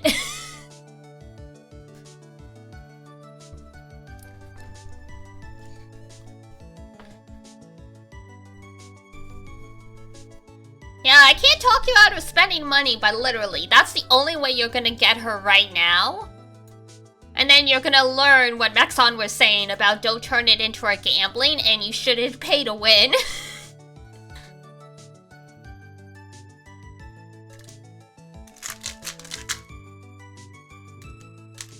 Don't suggest gambling? Look, some people need to fall flat on their face and learn the lesson on their own. If you don't have the money, then all you can do is wait.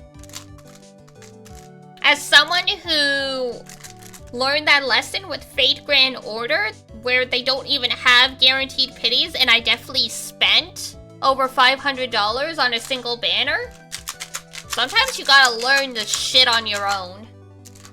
You gotta realize how deep in the pit you are before you can climb back out of it. So those are your choices. Either you spend the money now, or you learn to wait.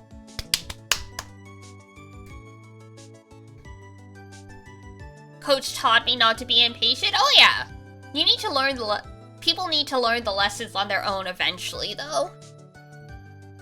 We can give all the advice in the world, but if the person doesn't want to listen, then there's nothing we can do. Then they just have to learn on their own.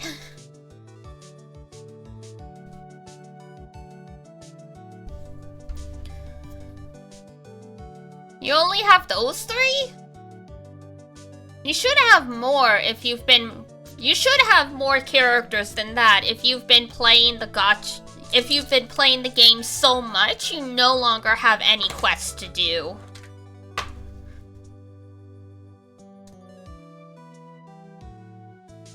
What's your internaut rank, by the way? If you know, even just roughly offhand. She always said she hated sneaky criminals. I know that. I knew that, but once I got fired from KB Security and lost. Internaut level is 51? I'm higher than that. and still finding stuff to do. I think maybe you just need to spend some time going around the city and finding all the extra quests. Because every single time they do an update, they add more. I'm like level 53. And there's still stuff I haven't done. There's like a whole set of quests about, there's like a whole set of challenge quests that you can do where basically you have to not get hit. And like you'll get polys from those. You just need to find those. There's definitely ones out there. And did you max out, oh my god, did you max out Shinyu Defense? You can farm that that refreshes every 2 weeks. That'll give you polys as well. There's stuff.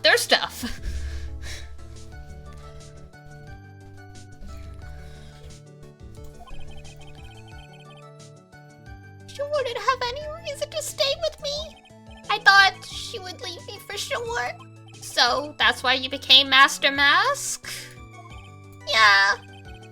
But it's all over now. It's all over. Isn't it? Isn't it? It's all over, isn't it?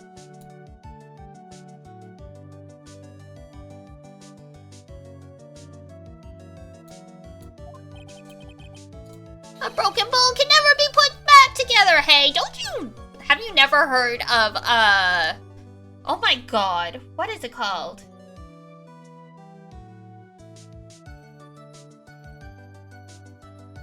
Kinmugi or something like that? 104 crit damage on 50%.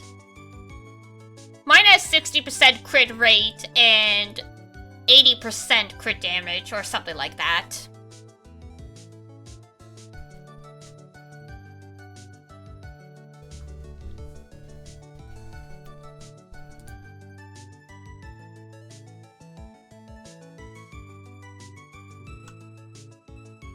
You have the 1-to-3 ratio that they recommend, but in my opinion, a 1-to-2 ratio is better.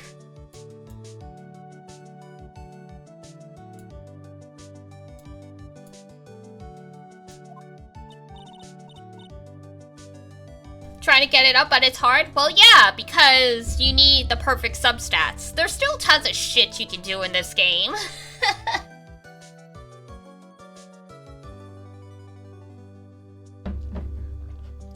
They don't want you to stop. They want you to log in every day, so there's always stuff.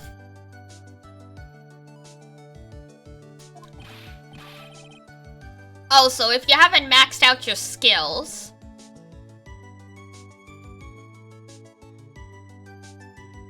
Really? Can we go back to the way things were? You'll be fine, and Nick can prove it. I kind of wish you would check with me first. Mr. Delight, even if a bowl is broken, there is always a way to put it back together. Ah, yes, the urn!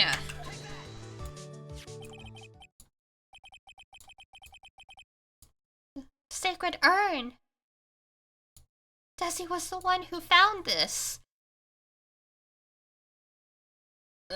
Either way, let's try and keep this on topic to the stream. We're getting completely side-railed. Tomorrow I'm playing Zatsu. I'm doing a chatting stream while playing gacha. We can talk all about the gacha then. Desiree, your wife, she's always believed in you, Ron. That's why you'll be fine. You don't have to worry about anything. Ah, there you are! Mr. Light. You did it, Ronnie! You're innocent! I'm so happy! Thank you, I appreciate that, but,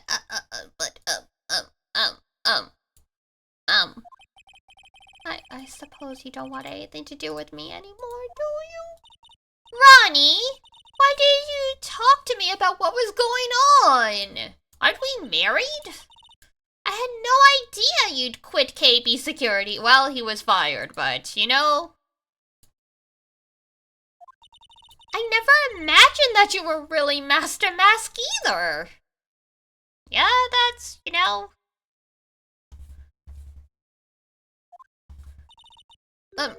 Miss Delight, what are you going to do now? You know, all things considered.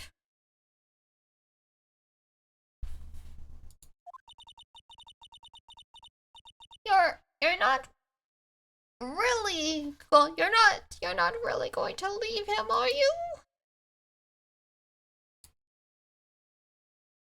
Right?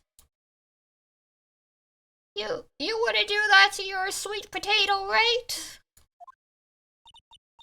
Come on, it's obvious, isn't it? How could I ever let a wonderful man like that get away? You did it, bro! She doesn't realize how bad her decision-making skills are, you're set!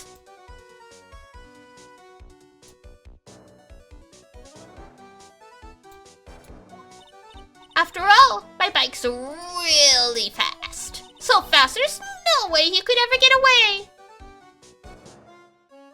He did it. He did it!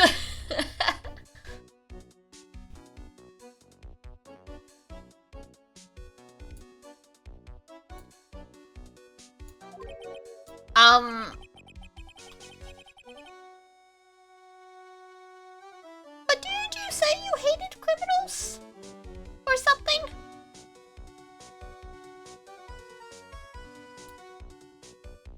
It's a smart lady, she is. Oh! I only hate people who act all cowardly and sneaky.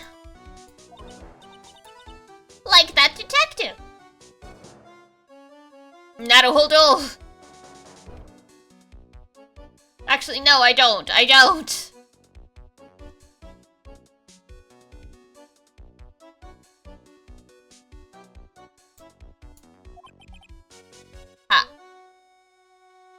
I see. I think. My Ronnie went and declared his crimes before he committed them like a man. I just love a man who's so chivalrous. She's like, you know what? Legally, I'm stuck in this for the long run. I'm just gonna go with it.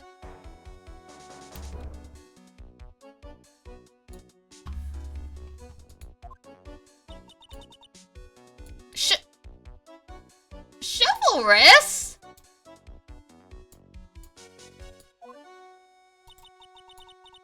I knew I was right about you. Every day I spent with you is filled with thrills and excitement.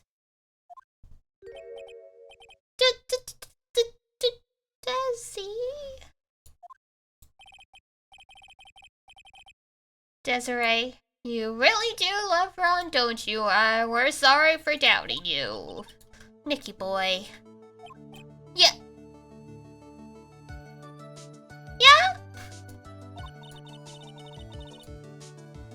I'm really glad I asked you to defend my Ronnie. Thank you so much for what you've done for us. Both of them are made for each other? Yeah, they are very sweet. Oh, well, take care of yourselves. Oh, you too, Nicky boy.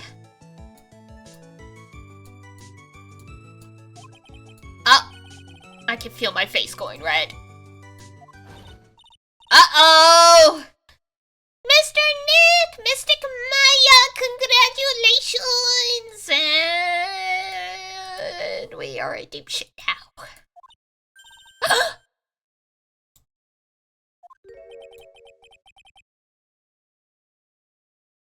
Talk about bad timing. Mr. Nick, how could you with another man's wife in front of Mystic Maya? I'll never forgive you, never, ever! And he did.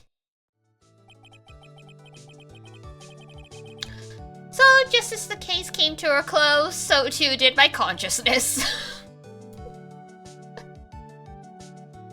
Was that a slap? Yeah, she slapped the shit out of him and he passed out. Because apparently this 8-year-old has arms of frickin' steel.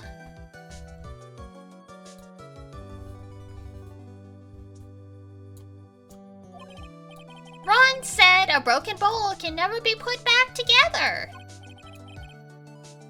But I know that's not true. I mean, just look. From whose genes did that kid punch like that? She's actually Maya's cousin, so the same genes Maya and Mia have.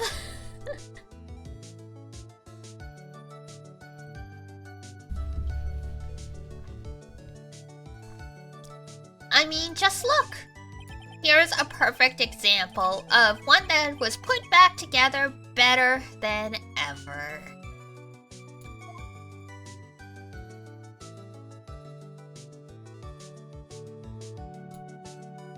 Yay! Episode end! Pew pew pew pew pew! Pew pew pew pew pew! And a brand new episode has been added. Maya's a maid. What? What is happening? Why is Maya a maid? Recipe for turnabout. Mia and a maid! Yes. Well, Maya is in the maid outfit, but... That's enough! This court sees no reason to prolong the trial. This case is extremely clear. There's no room for misinterpretations. It wasn't me! I swear it wasn't me! The evidence and testimony we have seen and heard are conclusive.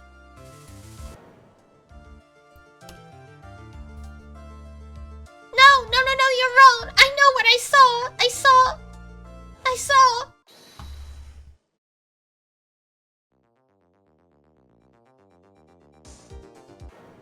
I saw someone else there. It looks weirdly like Phoenix Wright.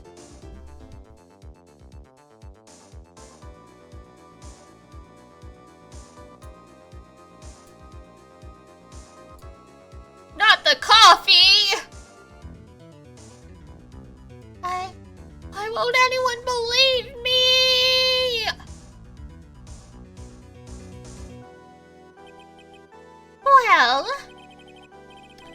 I can say with pretty much certainty, is that right, Mr. Wright? Blah, blah, blah, blah, blah, blah, blah. Welp.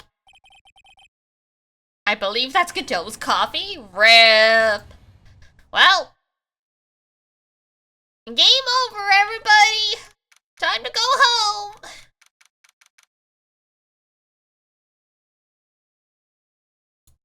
January 6th. Happy New Year! Ah, the start of the new year always makes me feel like I can take on the world. A good quick game, yep. I bet it does, Maya. So, I've decided that our resolution should be somebody take on the world. Don't use his language. Don't use his language, girl. We do not want to deal with this boy. What do you think? What do I think?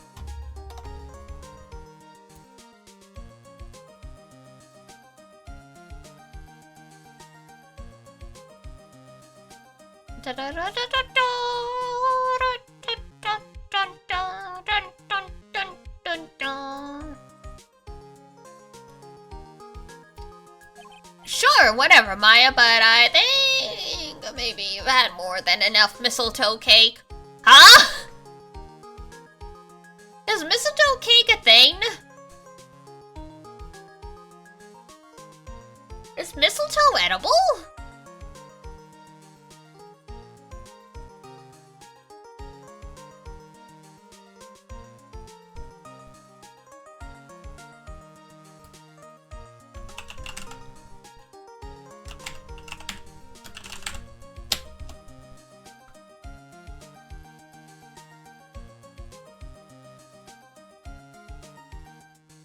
Okay, like Christmas cake is a thing. My silly killer, why? Mistletoe and wine bundt cake? Dear God, it is actually a thing, isn't it? That is terrifying.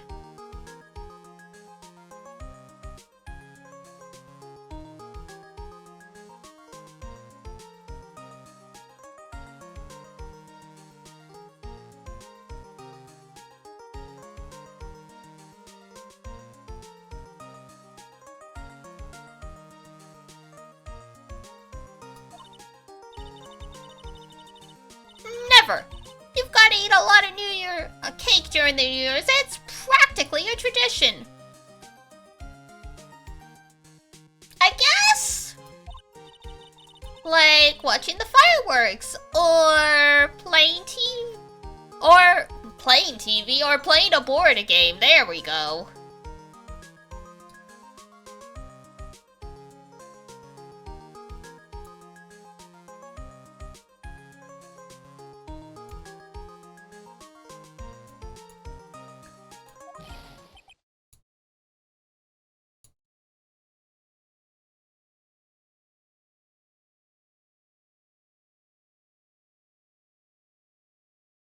Hey, pal! What? What? Hey, Detective Gumshoe, what's up? What's up?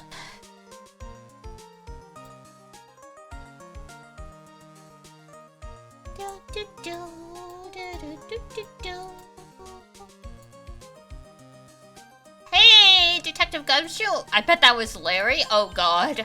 Happy New Year, Detective!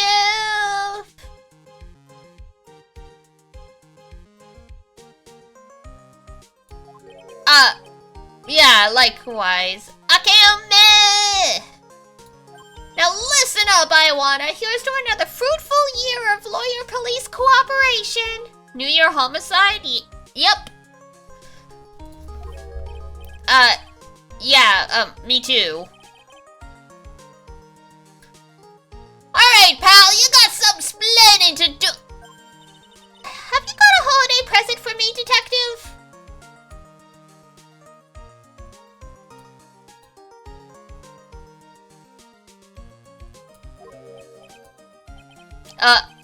What? Well,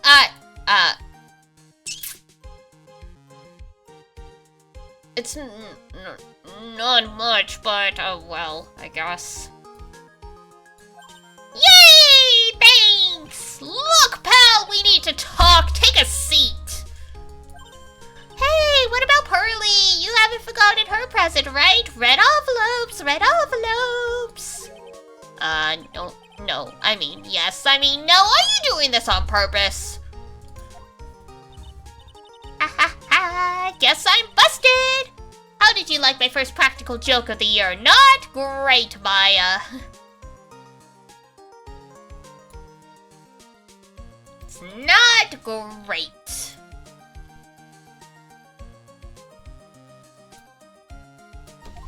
Very funny, pal. Now let's see how funny you think it is when I show you this. What is it? A magazine? Hey, I wanna see, I wanna see, I wanna see, I wanna see. Deadly poisoning brings guilty verdict. Defense attorney Wright trounced.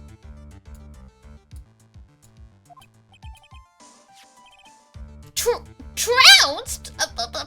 Let me see that.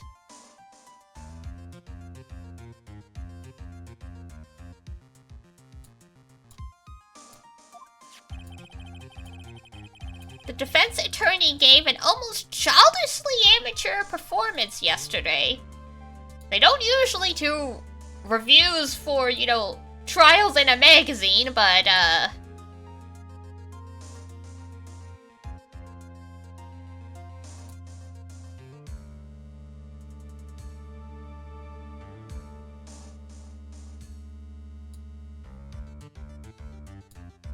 What does trounced from lawyer to farmer ton, please?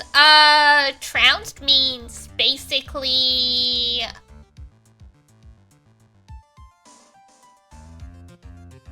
Obliterated would be a good word, like, they fucked up so bad, like they are basically pounded into the dirt, kind of thing.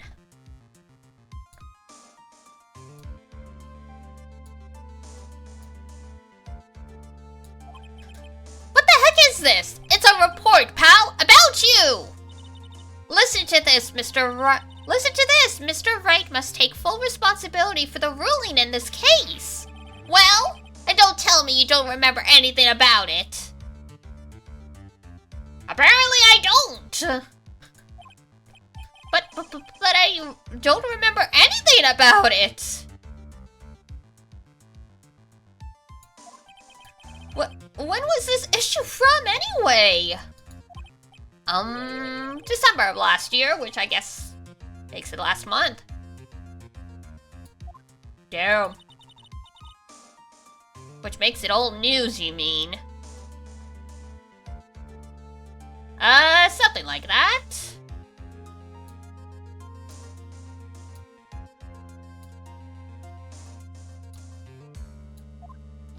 You fucked up, apparently, but I wasn't involved in a poisoning case in December. Oh, so... Interesting.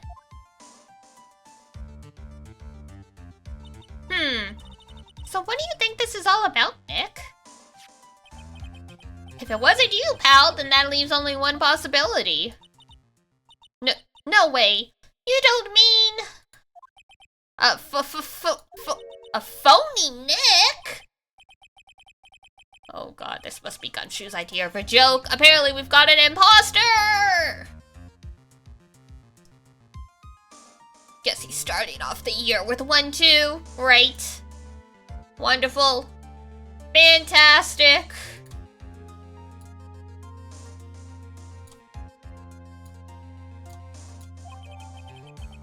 Article from December 5th. So, what are you gonna do about it, pal, huh? What do you mean, what am I gonna do about it? What are you gonna do about it? That's what it means. It means what it means.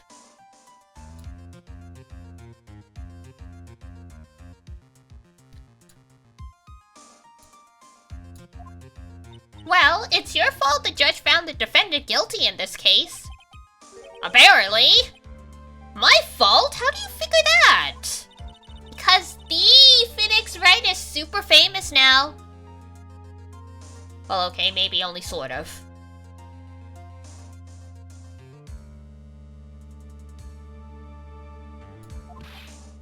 Yeah, see what happens when you hotshots start getting too full of yourself? This ain't my fault!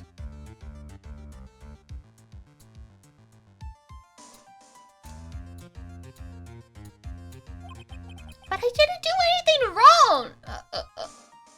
At least not that I can remember. You better make this right, pal! Like, now! Now! Now, now, now, now, now!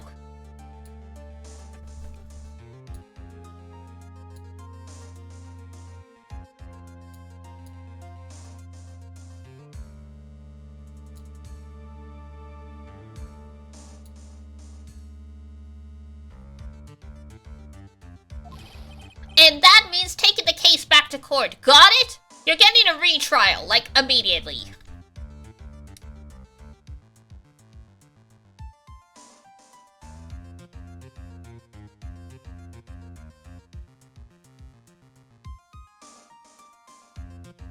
Dun dun dun dun dun. Sounds like we've got our first case of the year. Let's tackle it with gusto. I don't know. The judge already issued a guilty verdict on this case once. It's not going to be easy to get it overturned. Well, come on, buddy. Don't be like that.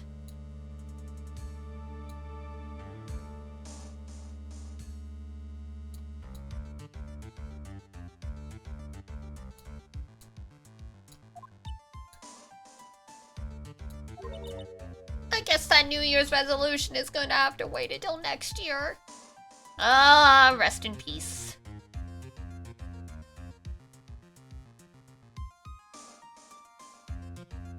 You're doing your best, girlie. That's all we can ask for.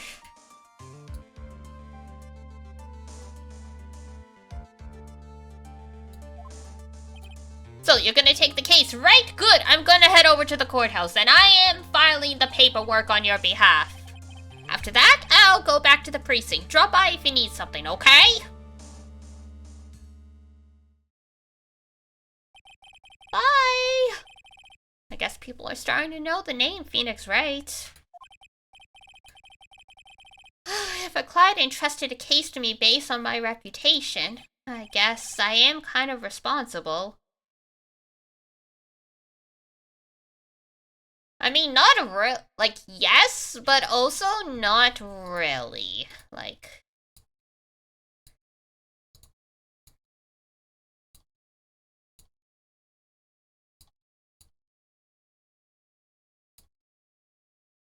Was it, like, truly his fault? But why would someone want to impersonate me? What sort of guy would do that? Yakuza?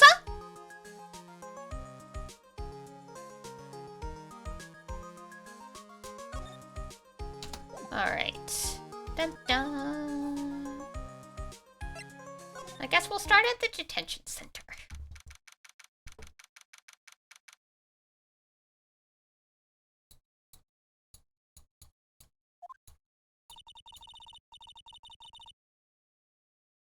This is so nerve-wracking. Waiting to meet our new client, it's not great.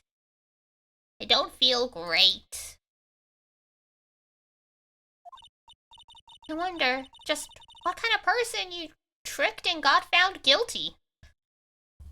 Don't phrase it like that, my,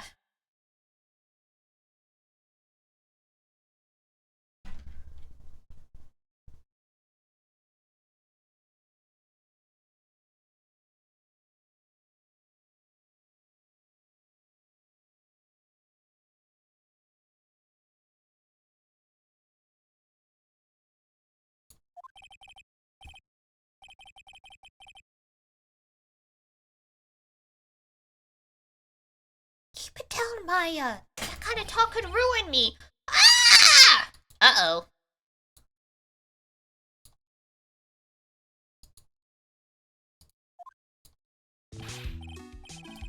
How could you, Mr. Wright? How could you do this to me? My bad. Ah, good old Maggie. I am so sorry, my girl.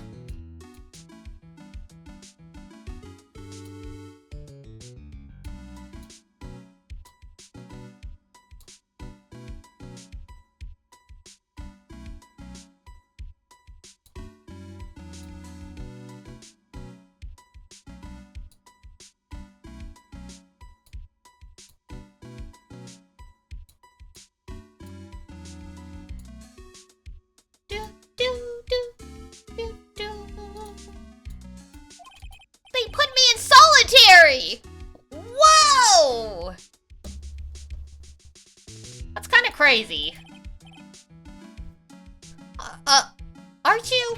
Yes, I am. I am totally and utterly let down. Oh, you're, don't pretend you don't know me. It's me, Maggie, remember? Maggie Bird? Vaguely?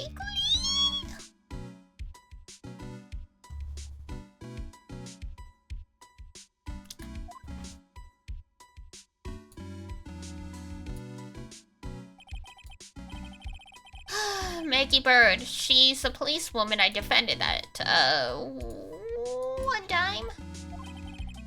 She was accused of murdering her lover. He was a cop, too.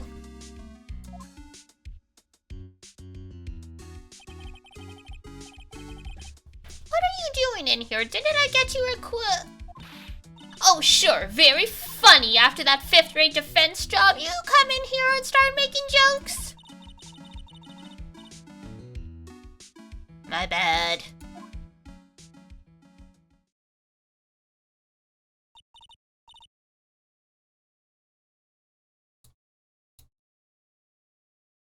Oh, I see. So, that's where we stand right now. Or something like that. Uh, uh, I'm sorry you've been caught up in another murder. My whole life has been nothing but a whirlwind of bad luck and failures, honestly. It's okay. Rest in pieces.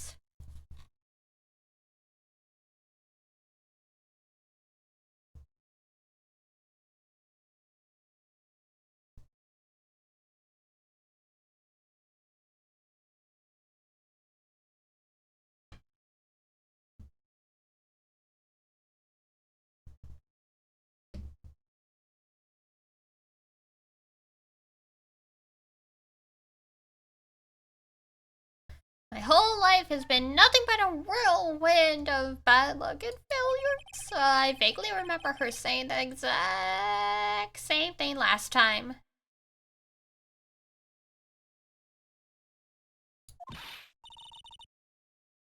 But I don't mind. What's more, one more disaster in life? Oh my god.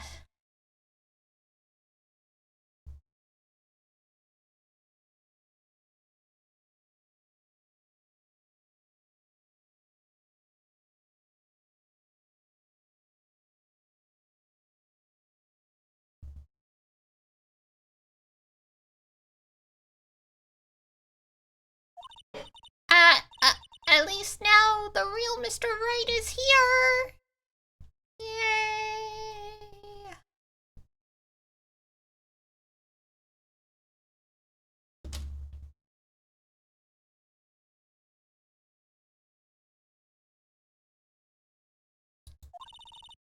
I won't let the world keep me down, sir. Oh, okay. I'm happy for you.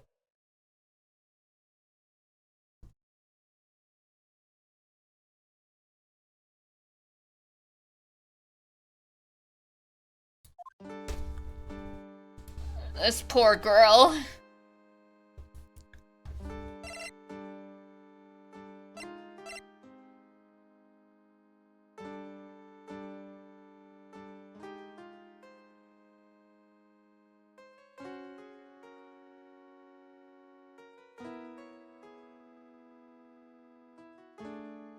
You leave? Okay. Thank you for stopping by. Sleep well. Thank you.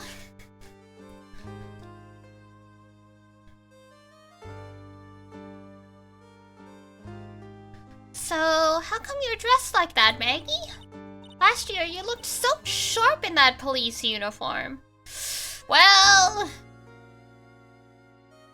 Well...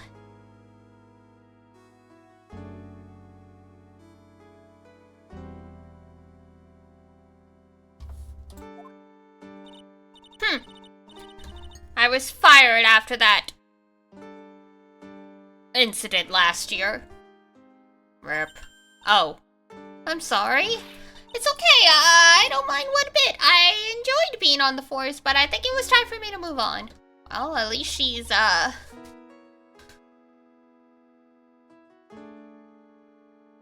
At least she's optimistic. So what do you do now? I'm in the second act of The Life of Maggie Bird. I'm playing the role of a waitress. A waitress? Yes, in a French restaurant. It's a small place, but it's quite fashionable. My charming smile and shapely figure came through for me. As I knock stuff over. And the owner, Mr. Armstrong, hired me straight away, sir. And then you got straight into this mess, huh? Yeah, you can put it that way. Alright, what happened? This whole mess started on the 3rd of last month, and it happened at Tribulations. Tribulations? Yes, it's a restaurant where good service and a friendly smile are always included. Oh. There were 2 men at the table, both drinking coffee, and then... I like that the chairs have like the fake Louis Vuitton like powdered on them, but they say TB. One of the men slipped some poison into the victim's cup. The victim took just one sip and was gasping for air. I was so shocked I passed out. Hey, hold on there, Maggie.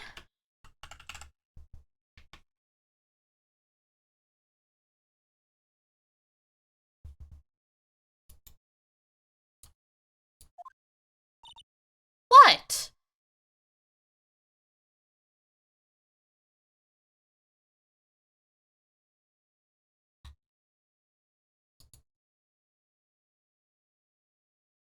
What she says?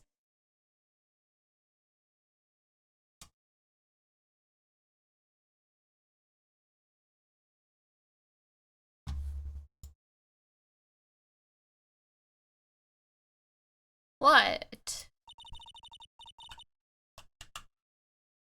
You keep calling the guy the victim.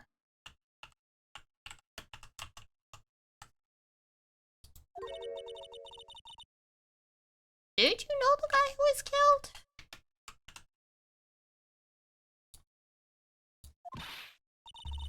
Not at all! I never even seen the guy before. Oh. Well, good luck. So she wouldn't have a motive to kill him, huh?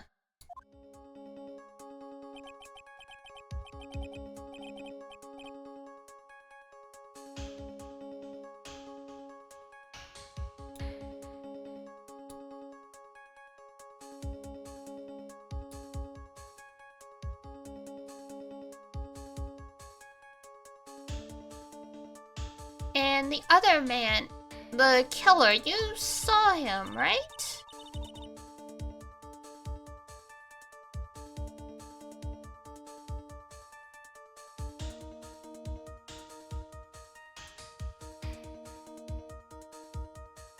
Of course.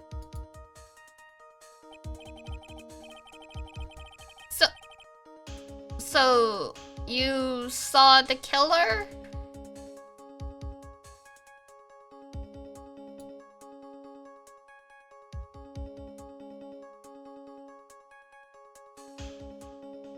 But you were found guilty of the crime anyway. How come?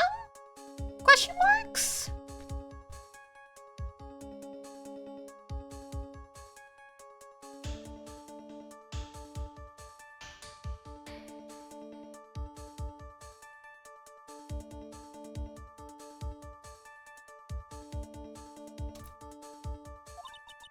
You tell me, Mr. Wright. Yappe?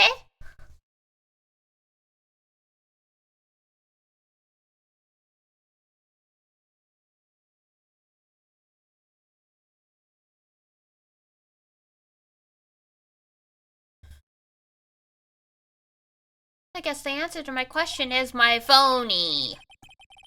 Rest in peace.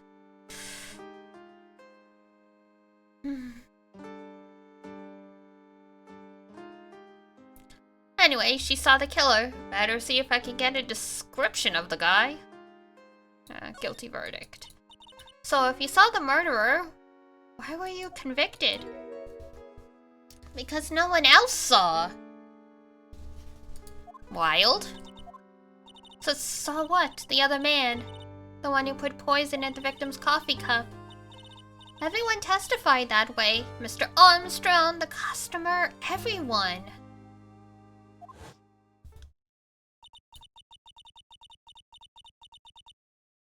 The victim was sitting alone at his table the whole time.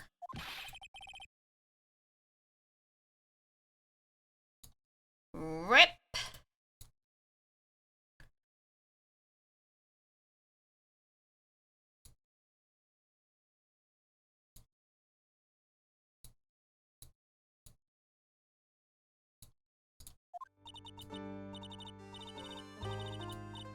I don't know.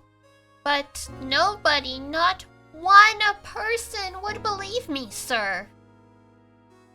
That's rough.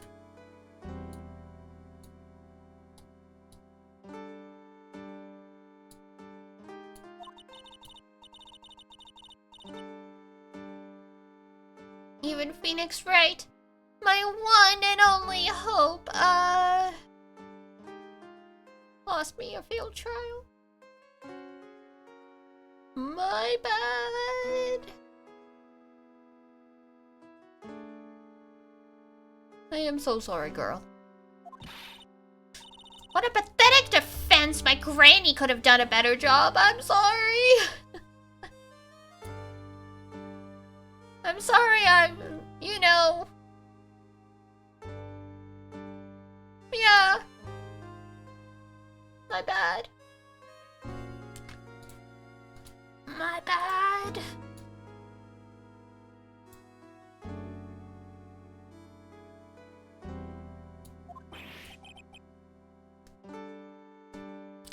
Look, that wasn't me, okay? It wasn't. It wasn't. It was not me.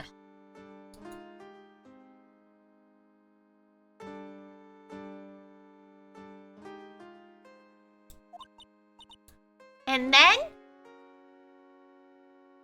And then what? Oh, it just keeps going. I found something a bit incriminating in my pocket. Oh? That's not good.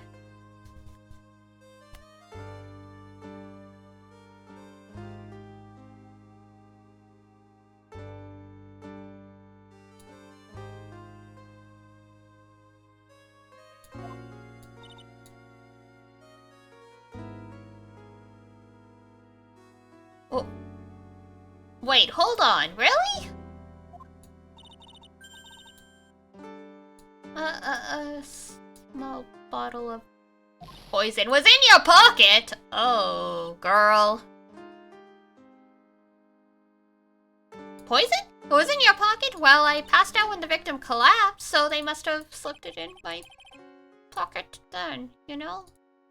And no one else saw this guilty guy? Like, seriously? No one?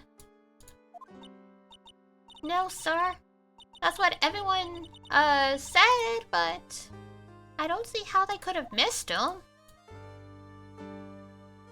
It is indeed a strange case, the other guy. I was the one who took that man, the two men their coffee. Oh, and, what was your impression of them? Well, when I first saw them, I kind of thought of the music industry.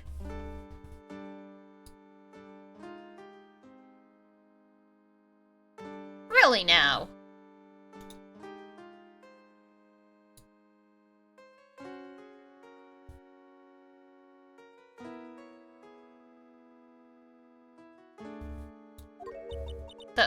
In music? How come? That's a little weird.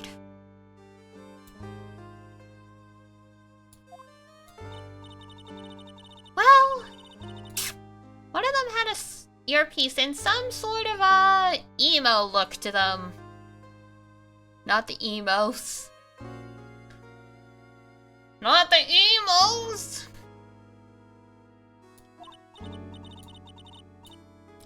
And there was a CD sample on the table, sir. An earpiece and a sample CD, huh? That is correct. Did you get a good look at them? It had a band's name on it. That's about it, I think.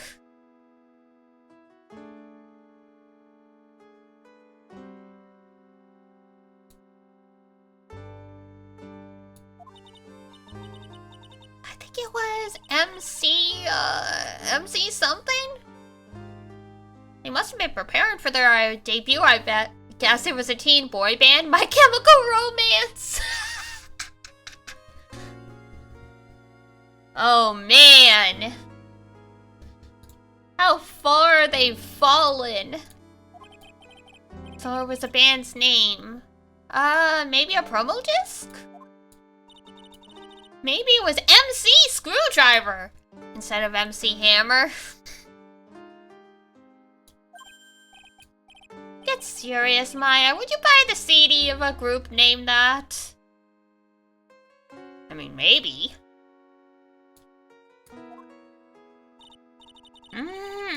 What was the name again? MC Hacksaw? No, MC... what about the killer? What do they look like? I don't really remember. I'm gonna be quite honest with ya. Only that he was a young man, well built, like the victim, really. A young, well built man, huh?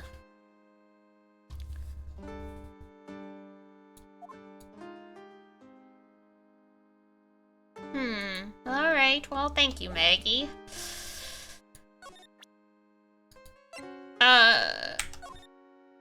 Oh yeah, I need to ask you about this. Hey, this article's about my case! Can you tell me anything about the guy who was pretending to be me? Yes, sir! It was the morning after I'd been arrested. I met you in the visitor's room here. You were wearing one of your super smart suits. Really? Was I, though? Was I really?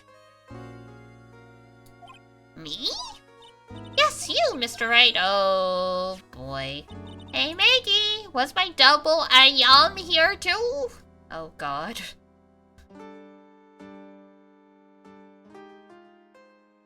Rip.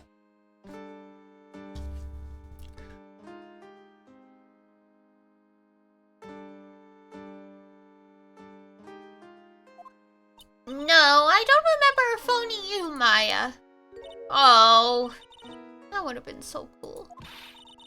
Then you got really worked up in passion. I'm gonna get you cleared of this crime, you said. Oh, the accent. Okay, I get the picture. But you've met me in person before. But how come you didn't realize that guy wasn't the real me? I guess, looking back now, it was a little strange. Everyone in this case is just stupid. Only a little? Well, okay, so you were a bit taller than normal, and you looked a bit shady. And your voice was a bit different, so the guy was nothing like me then? But he had your spiky hair and blue suit. Is that all it takes for someone to imitate me? Apparently. Nobody looks past the blue suit. They're like, only Phoenix Wright would wear a blue suit. How about everyone else in the courtroom, like the judge and the observers? Didn't they realize he was an imposter? Everyone had these big question marks on their faces, but it seemed like no one wanted to say anything. Incredible! Mr. Wright, do you think it's possible to get a retrial? Probably. The court ruled in the absence of a genuine defense attorney, so we should be able to get a retrial. Mr. Wright, do you think we'll win next time, sir? We pray to frickin' God. My life has been a full-course meal of bad luck, complete with defeat for dessert, since I was 6 months old when I fell from the ninth floor of my apartment building. I've been hit by all sorts of vehicles, gotten sick from all sorts of food. Failed at almost every test I've taken, experienced almost every kind of disaster. I even landed a funny lawyer when I had the misfortune of being accused of murder.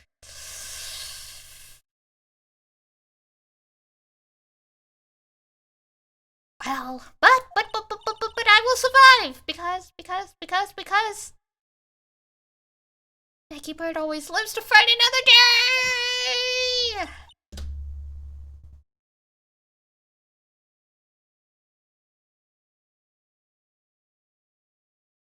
Just you wait and see, sir. I'll find it. I'll find that one single moment of good luck. Alright, Xenoff is really gonna pay for this. What are you staring at me like that for? But Maya's right.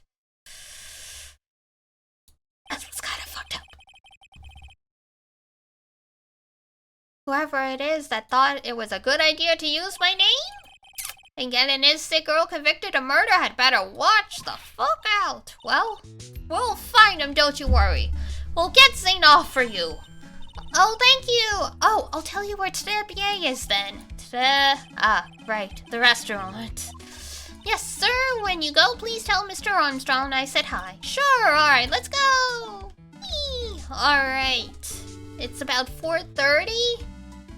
My energy and my voice are starting to go, so I think we'll wrap up here. It ended up being a normal length stream anyway, but that's okay. That is a-okay. We knew it was only a possibility. We got some good progress in. We did! Alright. Oh, big stretch tomorrow. I will see you guys again for Unite and Fight. We'll do some more Zatsu Dawn at the same time. Malva is playing FF9 again, so let's raid into her. I had a lot of fun watching her last time. Let's go show her some love. Alright.